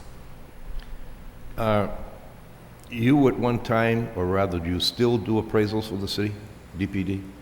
I've done appraisals for the city in the past, but I haven't done them for, 5, 6 years. So you're not actively now an appraiser for any of the stuff going on in the city? You mentioned very briefly on the reasons why you would like to be city manager, and you just talked about the next level. Based on your private sector experience and also your private sector business right now, is there another underlying reason why you would want to be city manager of Lowell? No, there really isn't. I mean, the job's open, and you advertised for the position, and I was interested and I applied, so. Yeah. Well, the reason I asked is it was open before, too, and you didn't apply. So I just wondered what was the change in the last 4 or 5 years in wanting to be city manager. I thought the circumstances were a little bit different this time than the last time. Okay. That's the only questions I have. Thank you very much. Thank you. Good evening, Mr. Kennedy. In order to have a vision for our city, you must have a strong sense of commitment to planning, problem-solving, decision-making. You must possess leadership qualities and have a positive attitude. What do you bring to the table in terms of your background experience? I think my background as a commercial appraiser is helpful. I also think that my background, that serving here on this board, on the city council, is helpful. Helpful in the relationship that the city council would have with the city manager. And I think that some of the things that I learned while I was a county commissioner would also be helpful. Have you ever negotiated any municipal contracts? I have negotiated, I would say, probably over 30 labor contracts at the county level, which would be the same thing. but it would be incorrect to call them municipal contracts. If you were selected to be the new city manager, lay out a scenario as to what would take place and what would be your first order of business. Probably one of the first things that I would do would be to reassess the GM, the GM project, and to see whether or not that was the best that we could do, and whether or not it was going to be done as quickly as we could do it. What area of the jam plan do you find it troubling to you? What I think is this. I think that since the 1970s, the city has slowly but surely made a commitment to putting residential units in the downtown area. I think that it's gotten to the point where there are over 2,000 units there. And I think that in doing that, you almost have, and I say this we because when I was on the city council, I did it too. But I think that city councils over the past, 10, 20, 25 years have really morphed the central business district into a mixed-use village that would be appropriate for boutiques and cafes, but which is not going to host an anchor store. And so that's gone. And so I think that you have to look at, well, where could you do that? Where could you have that kind of retail? And I think the GM area is probably the place to do that. But I also think that if you're going to have substantial retail in this city, you really have to have it be close to the highway, close to the interstate. You have to be able to come in very quickly and leave very quickly and easily. Easy access is essential. I don't know if you've had an opportunity to go to Providence in the past few years, but what they've done down there is really quite good. They've put a very sizable Class A mall that's right against the highway, that's close to the highway, and on the other side of the mall is their central business district. So what that mall has done is it's spawned further development in the central business district all by itself.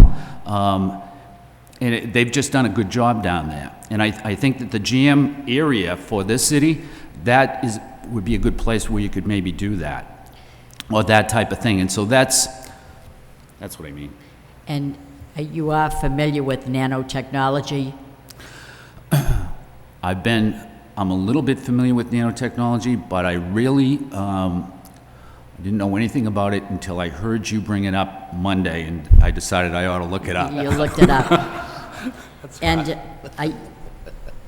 how is your relationship with Beacon Hill? Do you think that you could be the leader that could have a good rapport with our state legislative delegation? I think so. Bring I think money that into the city? Yeah, I think that I have a good relationship with them.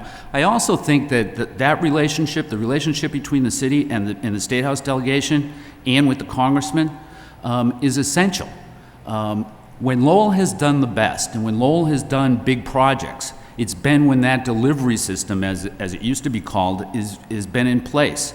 And that goes back to Paul Songus and Joe Tully and Phil Shea and Jim Shannon. That's when everybody's marching in step. That is when this city council is together on one issue or one project, and when they have the congressman and the State House delegation working together, you can get almost anything you want. Projects that we've done in this city, like a 250-room hotel downtown, or the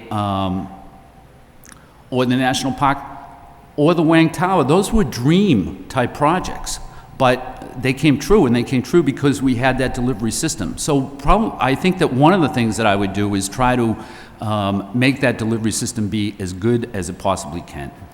And lastly, Mr. Kennedy, what problem do you see facing the city? What is the major problem, in your estimation, that's facing our city right now? The biggest problem in the city, I think, is a fiscal problem. And, you're going to have residential property values going down, and you need to expand your tax base. That's really the only way to increase the revenue. And so the budget... How do we expand our tax base? You would expand your tax base by developing a commercial retail project in the GM area that would be, let's say, quicker and maybe more substantial than what you have planned for the GM area right now. You know, maybe that's the best that we can do over there, but I'd have to have somebody explain to me why it's the best. And I also think it's, you know, that's long-term, and I think it's relatively low impact, too. Thank you very much. Thank you. Mr. Kennedy. Good evening, Ed, and welcome. Thank you. And thank you for your interest in this position. I'd like to begin by asking a question about leadership. You talked a little bit about the delivery system and so forth. Do you consider yourself to be a leader? And if so, can you give us examples of projects or programs you may have been involved in that you can point to? Probably in the first or the second year that I was a county commissioner, when we were going through the budget, I was being outvoted 2-1 on just about every item in the budget. So when the commissioners completed their budget process, what they then do is give their budget to the Middlesex County Advisory Board, and they're the ones that actually approve it. They would be sort of the legislative piece of county government. So what I did is I developed my own budget, which I then presented to the Middlesex County Advisory Board as a minority budget. And they didn't have to accept it. They could have just ignored it because it was a minority budget. Anyways, as it turned out, the Middlesex County Advisory Board at their several meetings accepted my budget, and they had two budget proposals. They had a B budget because the county administrator at the time was a guy named John Bonomo, and then they had a K budget because the other budget was my budget. My budget ended up prevailing, and that's the budget that was adopted by the advisory board. I think, too, while I was at the county, there was a time when, because of the way the trial court paid their rents to the county, they were in arrears by quite a bit of money, and it was the trial court, and we really weren't going to get the money, and we really didn't have any recourse because it's the trial court, so it's not like you can bring them to court, or I suppose you can, but you're not going to get very far. So what I was able to do is negotiate a settlement with A&F for a substantial amount of money for Middlesex County. And I did that. The other two members of the board didn't go over to the State House and didn't negotiate with A&F. That was just me. So that'd be two examples. Okay, thank you. You mentioned a few minutes ago residential property values going down, and I think you're correct. They have gone down in the last 12 months or so. On the commercial real estate side, being a real estate appraiser, do you think our commercial real estate values are lower than they should be? And if they are, what would you do working with the local assessors to correct that? I don't know if they're necessarily lower than they should be. I don't do a huge amount of commercial work in the city, in Lowell itself. Most of the stuff that I do is outside of the city. So it's hard for me to say just off the cuff whether or not they're lower than they should be. That's fair, thank you. The JFK Center that you're very familiar with next door is in dire need of improvements. In fact, I think some people here would even suggest that we need a new police station. What would you do as city manager to try to move a project like that forward? Well, first I'd want to do an assessment of whether or not you could renovate that center as it is, and maybe reconfigure it so that it was more workable. I think that the way that building is set up, it's probably not as, I don't know that they use the space as well as they could. And so, maybe you could use the existing building and just reconfigure the space so that it's more workable. Okay, thank you. You mentioned the jam area and looking at that. Would you have a position on the judicial center, which is presently being called for at the Davidson Street lot in light of the floods that we had last month? Would you propose an alternate location or work with? I don't really have a position on that. I think that that's fine. the reason I bring up the jam area is because I really think that's kind of the last frontier for this city. If you're going to have a serious commercial retail area, that is the area that is closest to the interstate, that is closest to the connector, and is still on the edge of the downtown. You know, you could have a commercial retail center someplace else away from the downtown, but it's not going to be any benefit of to the downtown. But I like what they did in Providence. I think it's worked well for them, and I think that's you just got to be careful about how you develop that area. Okay, thank you. One more question. What's your position on affordable housing in a community like Lowell, where we're already above the state threshold of 10%? Would you continue to work with the planning department, with the neighborhood groups to continue to make sure that there's adequate affordable housing? Yes, I know that there's a lot of communities that are just that are beneath the 10% threshold that are striving to get there, and so we're above. But we're also a city of over 100,000 people, and affordable housing is needed in this city. So it's just a little different for Lowell than it is for smaller communities. So my answer would be yes. Yes. Okay. Thank you. Good evening, Mr. Kennedy, and thank you for your application. It's nice to see that at least one Lowell resident made the cut. I want to talk a little bit about your management style, or talk to me about management experiences you've had, large groups you've managed and delegated towards achieving a goal.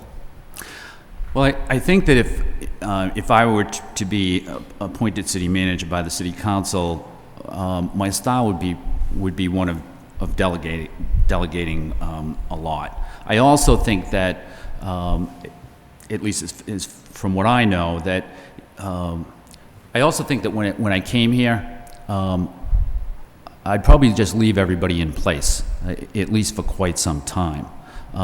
You would need time for a transition, and I also think that you've probably got several key people, department heads, that are going to be leaving soon.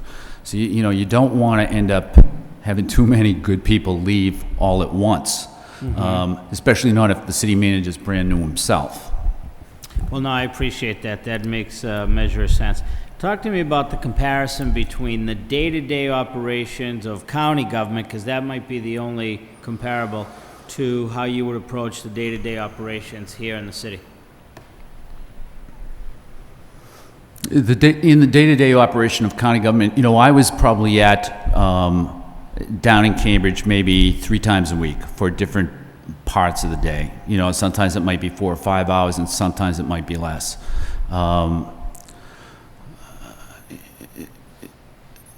So that I would generally be involved in just about everything that went on.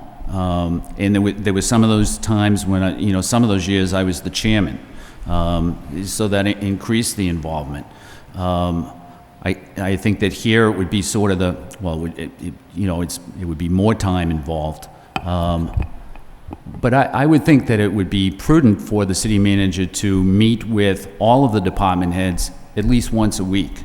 I think that what I found to be the best in Cambridge is that if you include everybody all of the time and have everybody understand, you have one department understand what another department head is doing, and why he's spending more money or why he's doing this or doing something else, then it creates sort of a teamwork, and it just makes it a lot easier. So I think that would be part of my style. I think that's an important thing to have, that everybody on the team, from the the 2-man department to to the police department, all know what everybody else is doing. I don't disagree. I think that's an excellent approach.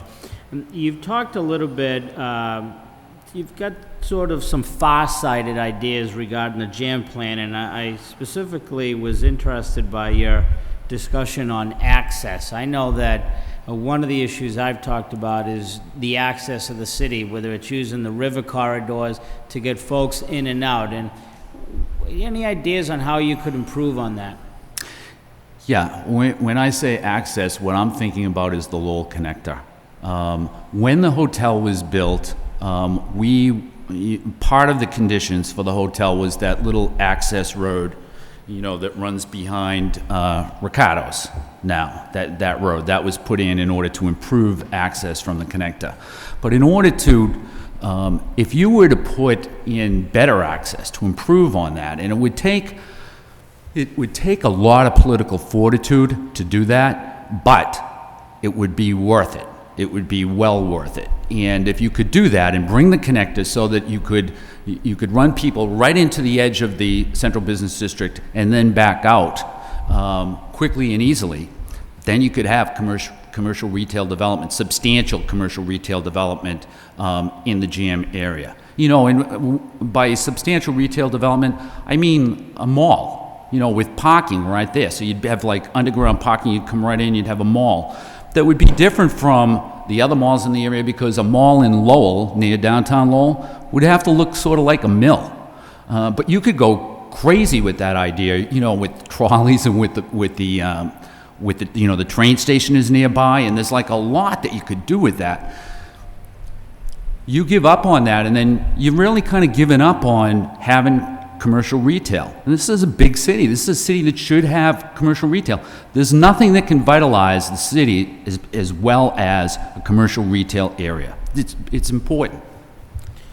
Well, I think I'm going to stop there, but I do want to thank you for some of your historical perspective. I think that you bring a unique experience and qualities to the job. Thank you very much.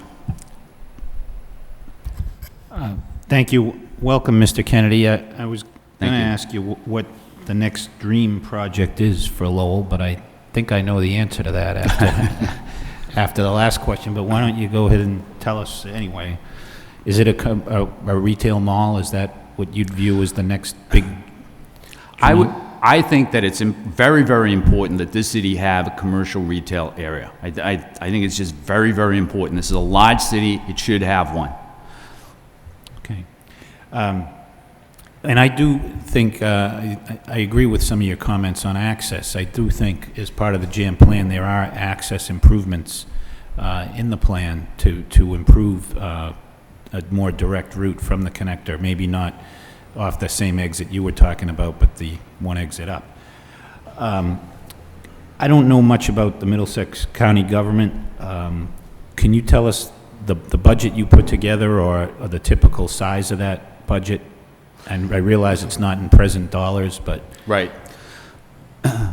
The budget for Middlesex County when I first got there was about $90 million. $38 million for the hospital, and probably 52 for the county side, or what we would call the county side. If you were to prorate that at, say, 5% a year, it probably would be about $215 million right now. Okay. The budget at the time when I got there was a little bit larger than the Somerville budget, for instance. By the time I left, Middlesex County was pretty substantially downsized. And I don't really recall what the budget was by the time I left. Okay. And what were the operations? I mean, I know you mentioned the courthouses, probably some jails, but what were the operations of the county government that you dealt with? We had the hospital, which was a chronic care hospital that had been built in 1930.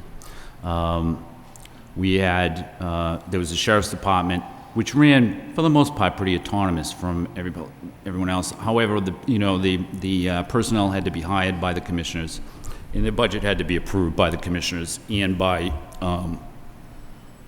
the Middlesex County Advisory Board after that. There were the two registry of deeds.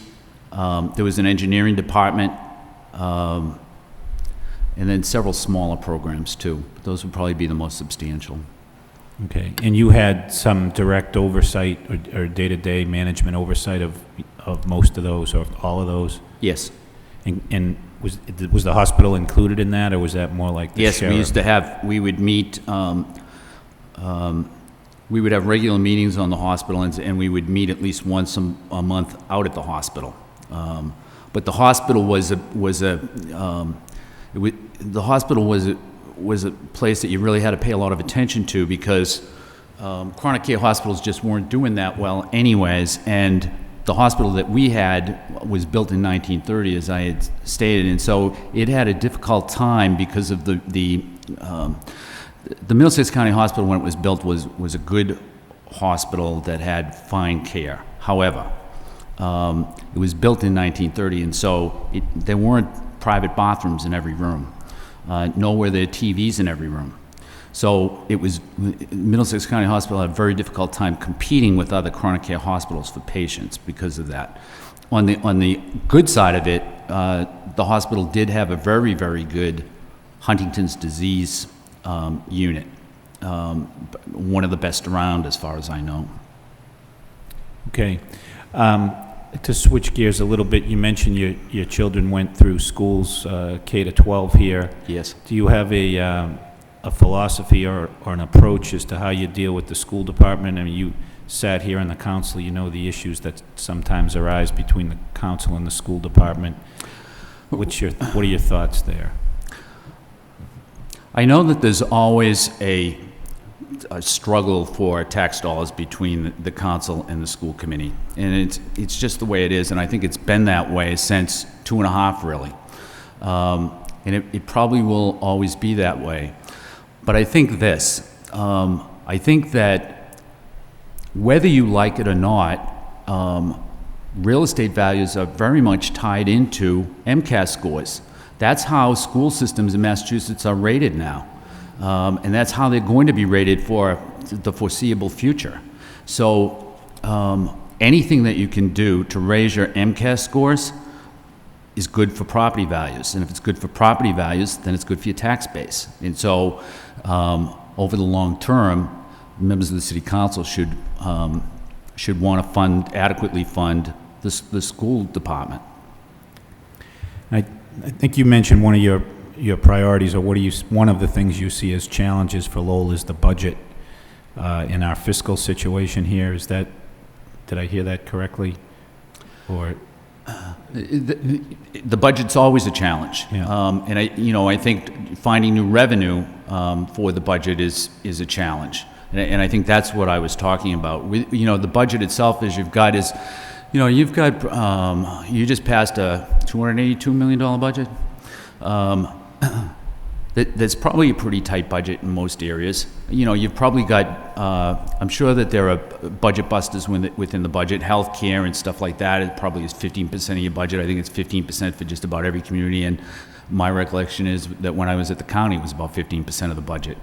So that's probably an area that you would look at. But, you want a budget that, and I'm sure that all of the candidates will say this, you need a budget that's going to be tight, but that's going to be effective and adequate to provide the city services that everybody expects.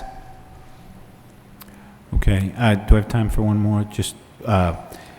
And so in that regard, are there things that you'd view as priorities? I know you talked about the school, but if you had other things that would have to be prioritized within the budget, I know other people we've interviewed in this process say the budget's a reflection of your priorities.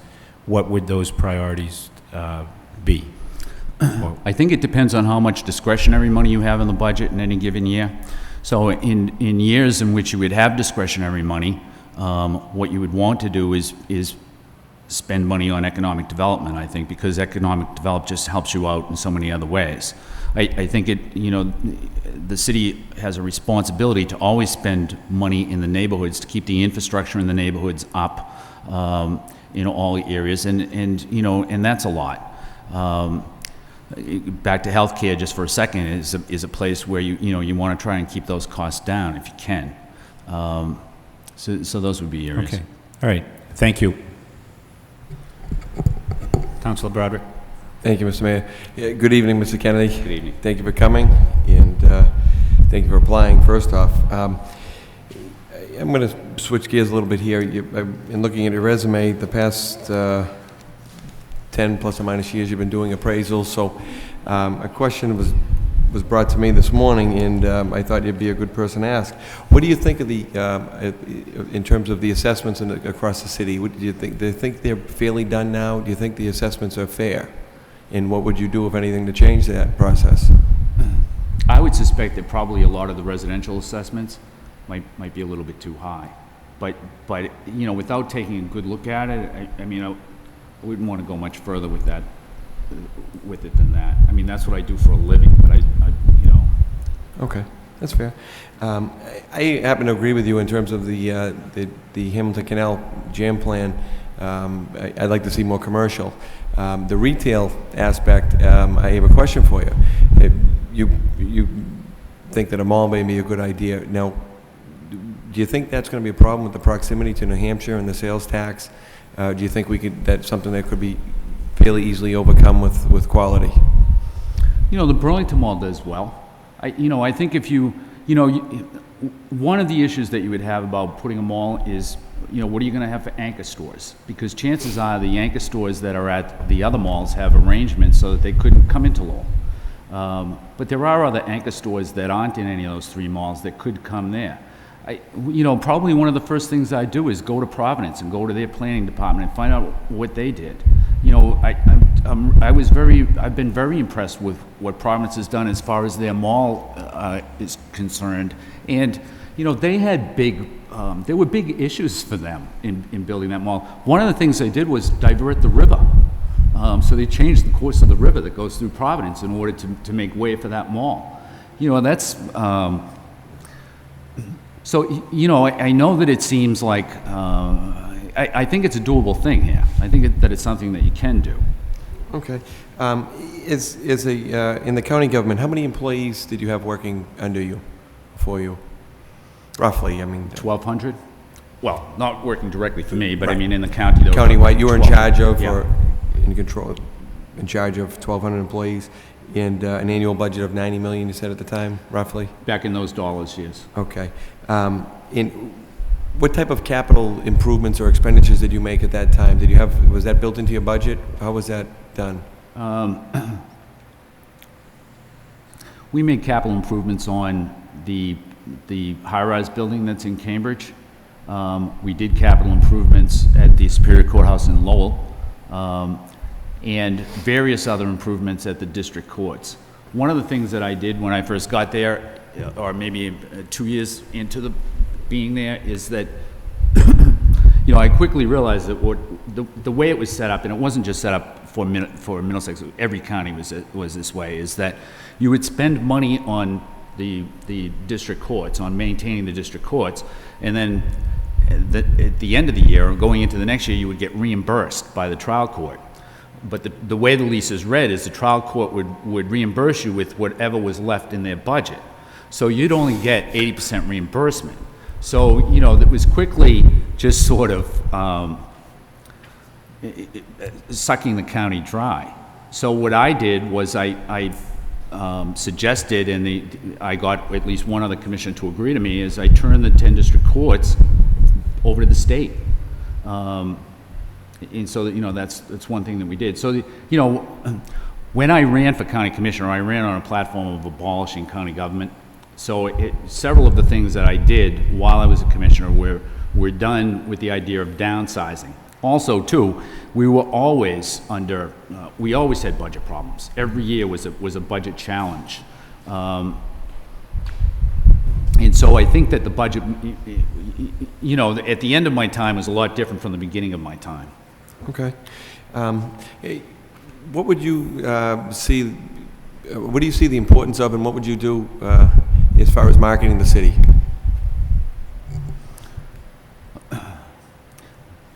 Marketing, I think that you can market the city in 2 ways. You can market the central business district as it is, and the events that you have here, and you can also market the idea of living here.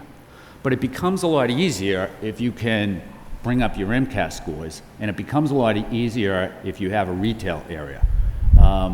There's a lot of events that go on during the city at Boarding House Park, and the festivals and so forth, and the museums and everything else. There's a lot of cultural events that are important for the citizens that are here, but they also bring in new visitors that maybe don't have another reason to come here, except that, maybe they want to see Leon Russell, for instance, and so that, they'll come here then. But maybe that's the first time that they've been to Lowell in a long, long time.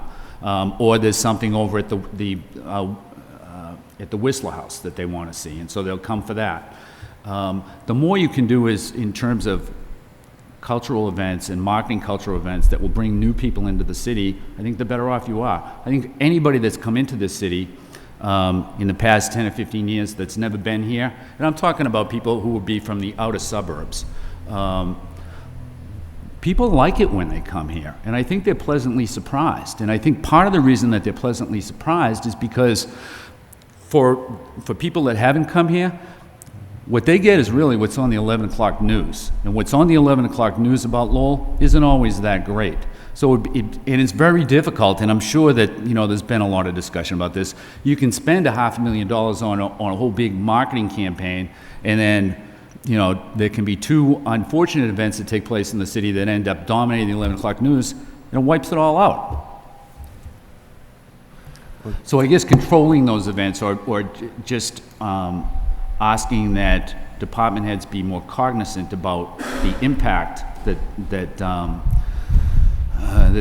the news media can have on those can have on the city because of those events is something that's worth some discussion. Okay, thank you very much. My time is up, but thank you very much. Edward, how are you? Fine. Welcome. Edward.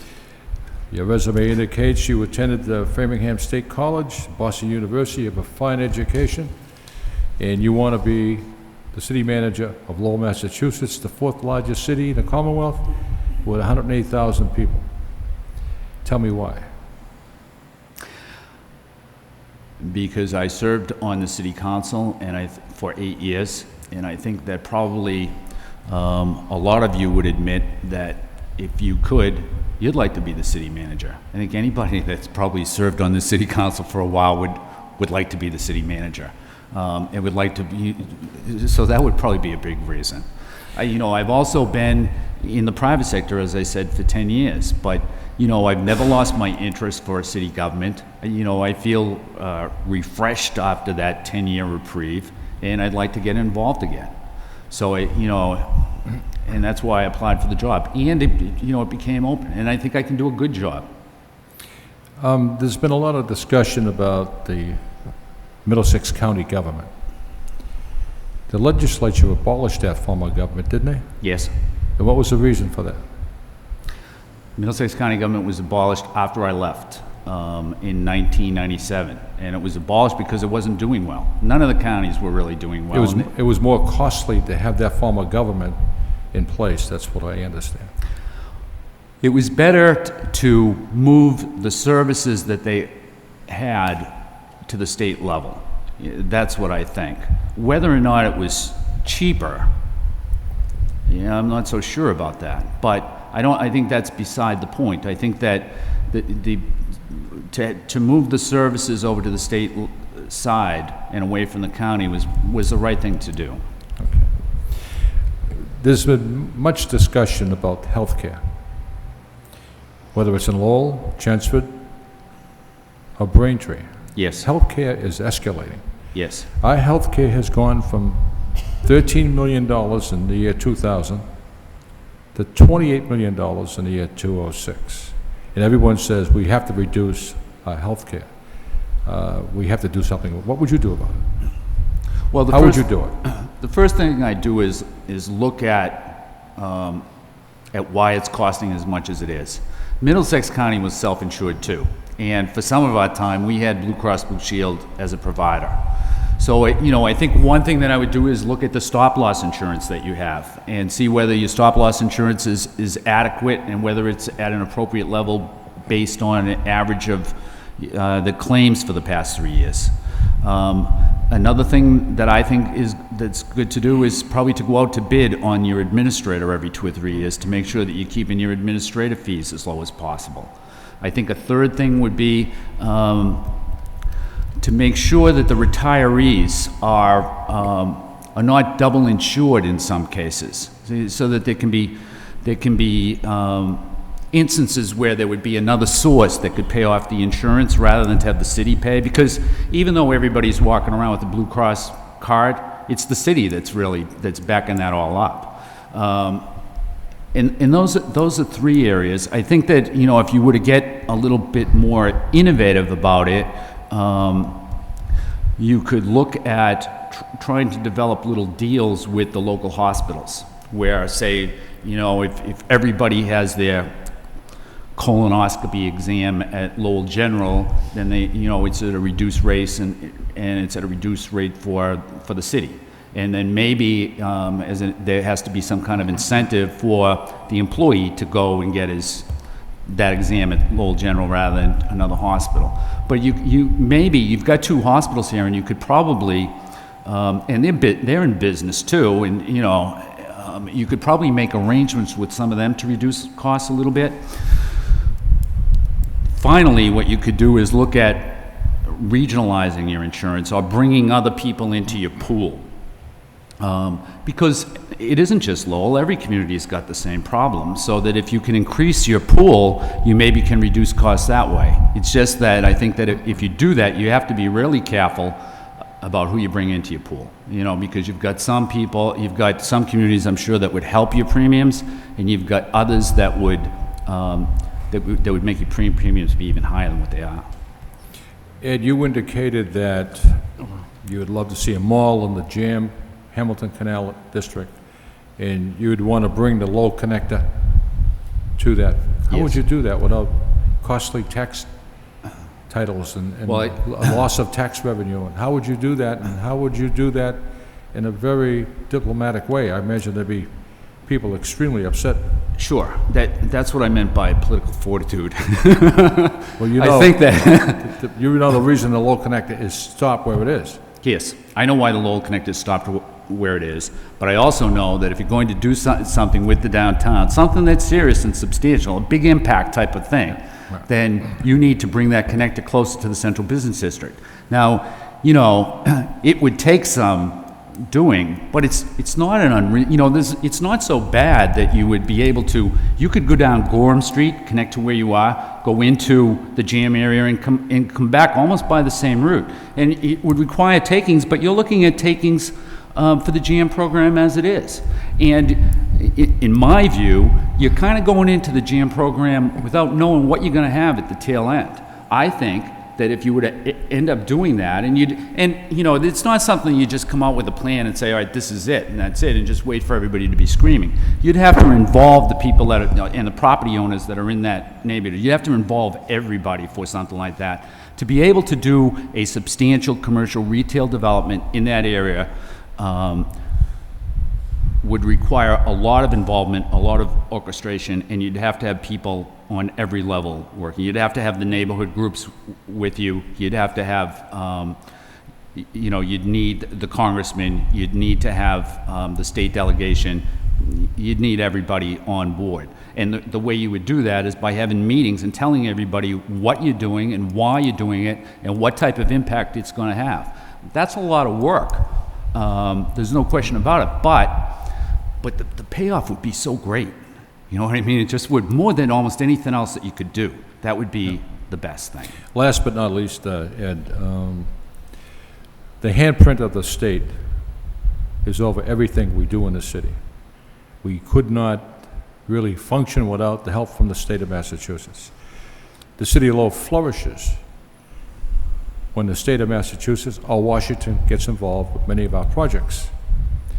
Whether it's the Songus Arena, the Lasher Ballpark, renovating the library, or Colley Stadium. The city manager, no matter who he or she may be, working with the city council and the Lowell delegation is extremely important. The leadership is extremely important from that chair. Yes. And that's where everything happens. That's where everything starts. And you have, I think it's been asked, you have a great rapport with our Lowell delegation and our delegation in Washington. I have a good rapport with the congressman. I have a good rapport with the state senator. I have a good rapport with the state representatives. I'm not especially close with any of the state representatives, but my relationship with the state senator and with the congressman would probably be stronger than with the state reps. And no matter who the manager will be, yes, the Lowell delegation will work extremely hard and tirelessly with that administration for the benefit of the city. Yes. And I don't want to give the impression that they wouldn't, but they will. But it's extremely important that whoever the manager is, that rapport with them goes right down 93 to Beacon Hill. Yes. And that's how things happen in our city. I also think it's important that for the city manager to get everybody focused in the same direction. And by that I mean, if you've got one project that's a big project, you're best if you have everybody focus on that project. Then you get that project done, and then move on to another one. In other words, maybe sometimes it would be the case where you would have the congressman working on one project, the state senator working on another, and you know, you don't want that. I'm not saying that that's what exists in the city. I'm just saying that I think that the manager's position is, it's important to keep things focused and orchestrated so that everybody's doing what they're supposed to and the project gets done. Well, if you look at our city, you will see evidence of Beacon Hill, the managers working together, $250 million for the new schools. We're the envy of the state. There's not another city in our state that can. I know that, Counselor. I live here. Thank you. Thank you, Mr. Kennedy. Let me ask you about your time on the council. Does it look any different here since when you sat here? Still just as warm in June, that's for sure. You worked with two city managers. Yes. Bill Topier and Joe Tully, correct? Yes. All right.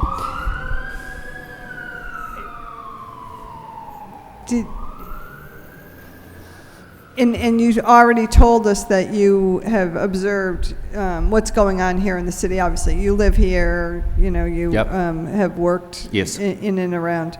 So based on your observations, both your experience as having been a city councilor sitting on this side of the room, and your observations over the years, what do you think is the biggest challenge facing us, the city of Lowell, the city council, the city manager, right now? What do you see it to be? I think that the city has put together a lot of really good pieces. And I think you've got the arena, and you can go, the hotel, and you can go through the whole list. And we all know what they are. And there's a lot of good pieces together. It's where do you go from here? What else do you need? What's going to make this city not compete with, say, Worcester or Lawrence or Haverhill or areas like cities like that, but what will make it be that we can compete with Portland, Maine, or with Manchester, New Hampshire, or with Providence, Rhode Island? We're a good size. We should be, and we're also away from Boston. So you've got a lot of cities that just sort of feed off of Boston. We're geographically a little bit independent from Boston. And so that would be the challenge, is where do you take the city from here? And how do you get the money to bring the city to that next level? Where does it come from?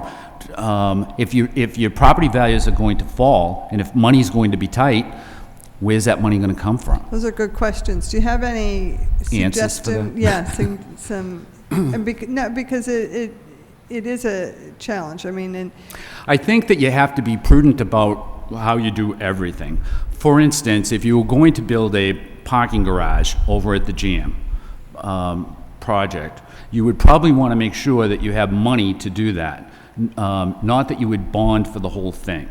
The city of Haverhill, for instance, just got $7.5 million for a garage. To build it's going to cost, I think, $11 million, and so they're looking for 3.5, and they're looking for the state for most of the rest. But they'll build that garage, but they're building it with transportation money. Their garage, I think, is very close to the train station. right, the intermodal. But transportation. Jam's not far from the train Right. station. It's within walking distance, and it's within the criteria that the Department of Transportation, that would be acceptable to the Department of Transportation. So if you do that, then the money that you're intending to bond for the garage could be expended elsewhere on other things. And I guess that's, would be that type of thing. I think, again, when this city has done its best, and has had its biggest projects and its best successes, it's been when the delivery system has been at its best. And that it's just, we have learned that is just, that's so important. And that's what sets Lowell aside, I think, from every other city, is that Lowell is able to put everybody together on the same team and do that. Other cities haven't been successful in doing that. And I think that's orchestrating that and getting everybody to focus on a project. That's part of the job of the city manager.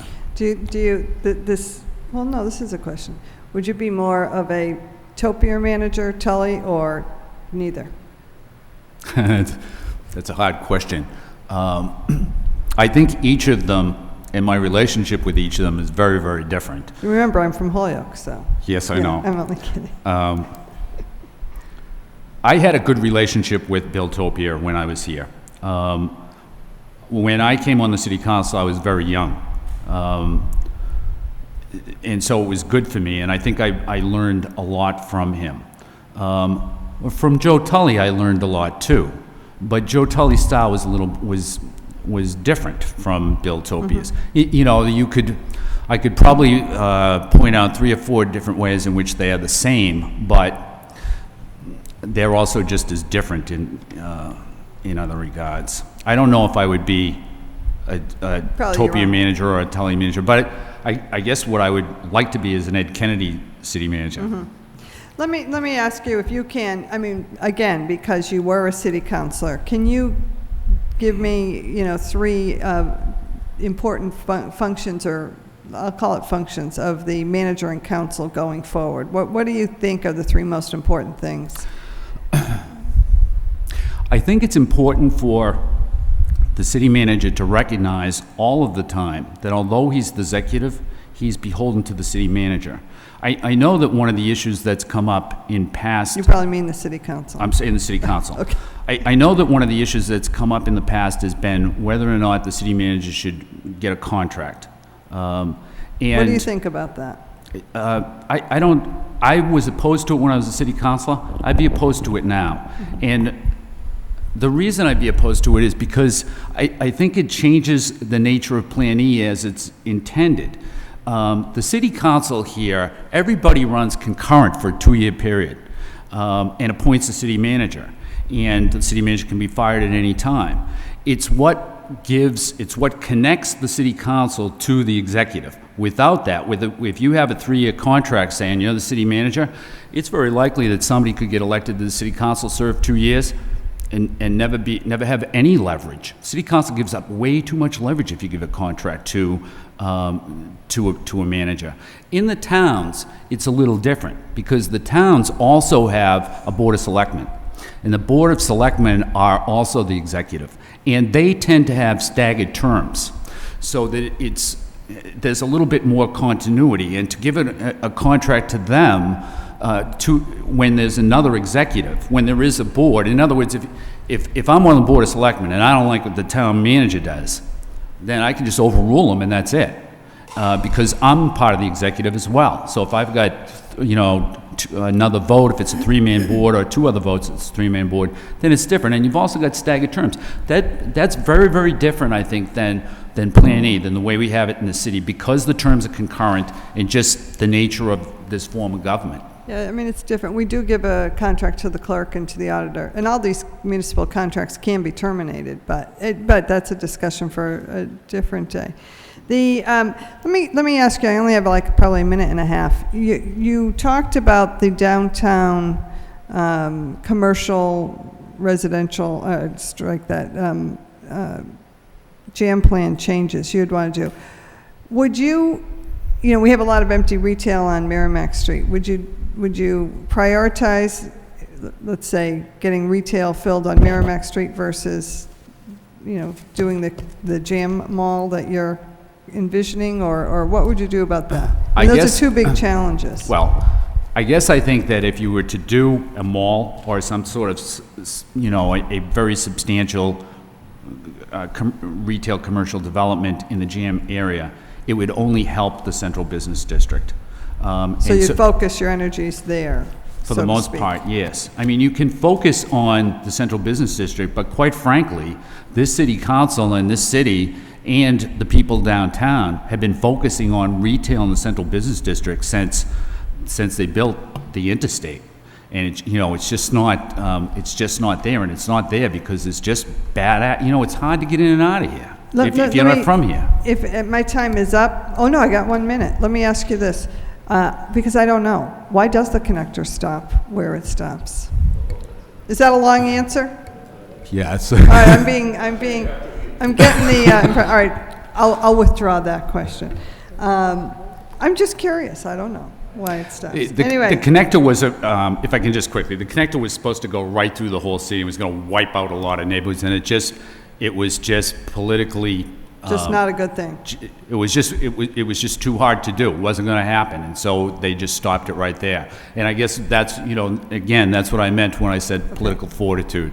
But I'm not looking to do all that. I'm just looking to bring the connector closer to the perimeter of the central business district. Okay, thank you very much, Mr. Thank you. Kennedy. Good evening, Mr. Kennedy, and welcome back. Thank you.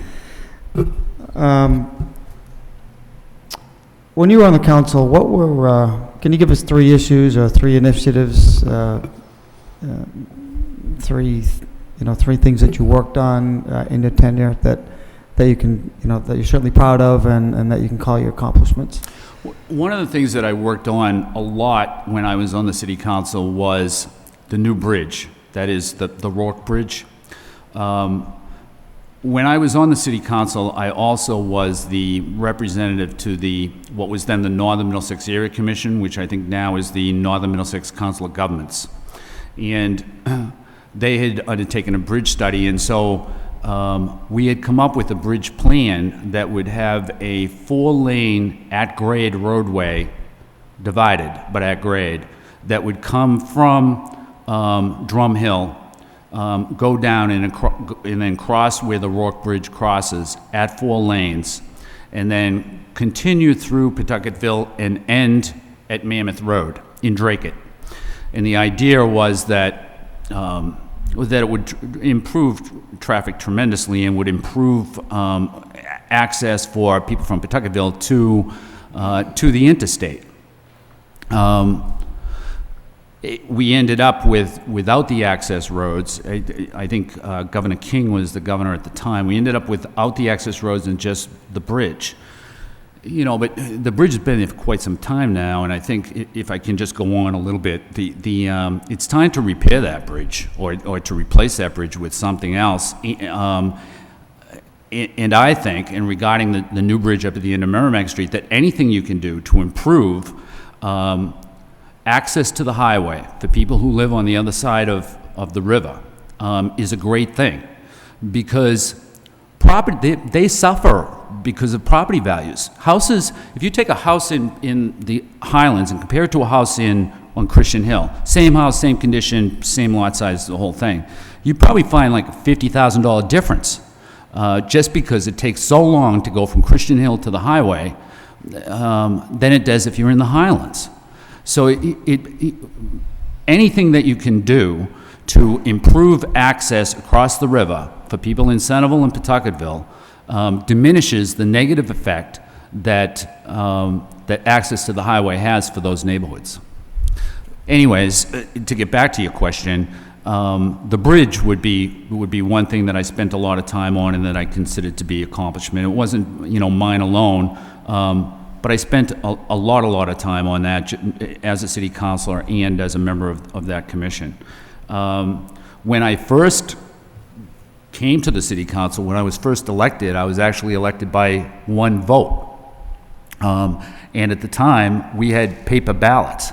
And so one of the things that I did early on in the first year was get the city to convert to voting machines. And they were the punch card machines, which, since I guess 2000 in Florida aren't that popular anymore. But at the time, they were the best technology, and they were cheaper than paper ballots. It probably took a lot of the fun out of election night, because elections ended a lot earlier.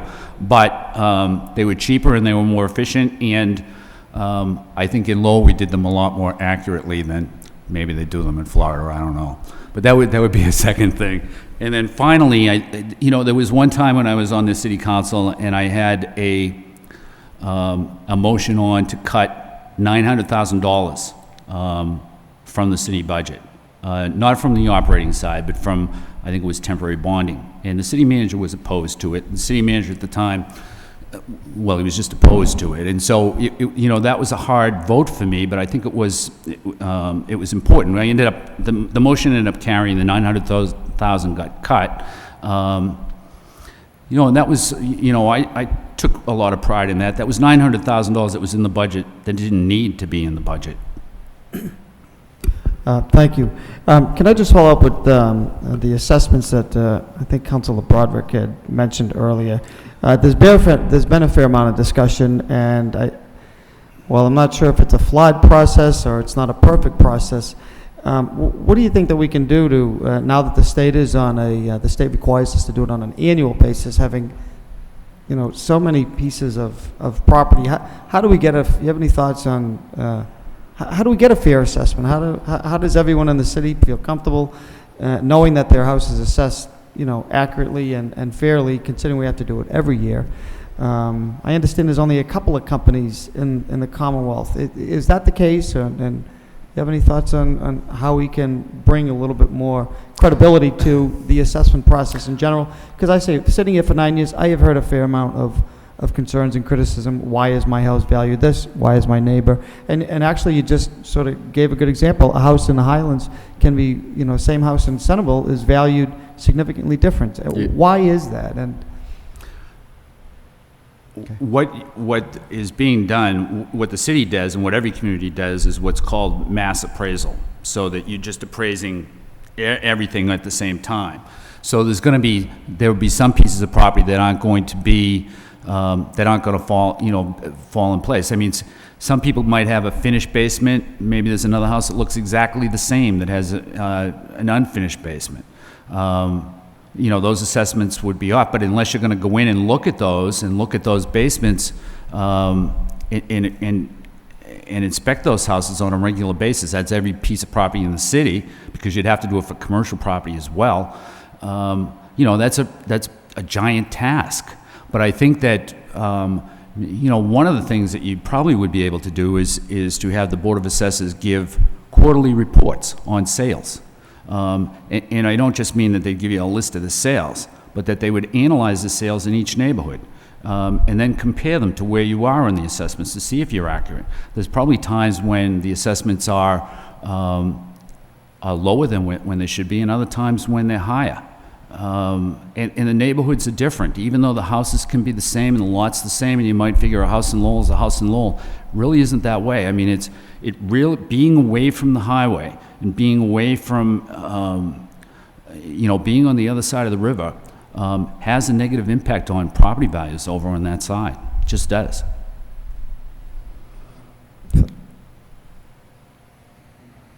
I'm out of time. Thank you, Mr. Kennedy. I appreciate your responses. Okay, Mr. Kennedy, if you would want to gather your thoughts, give a brief summary, we'd be happy to hear that.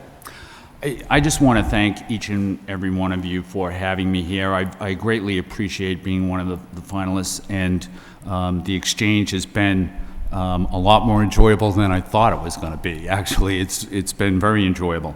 I know from the time when I sat where you sit that this is one of the important votes. Of all the hundreds and hundreds of votes that you take every year, there's probably 6 or 8 or 10 maybe that are really important votes, and I know that you consider this to be one of them.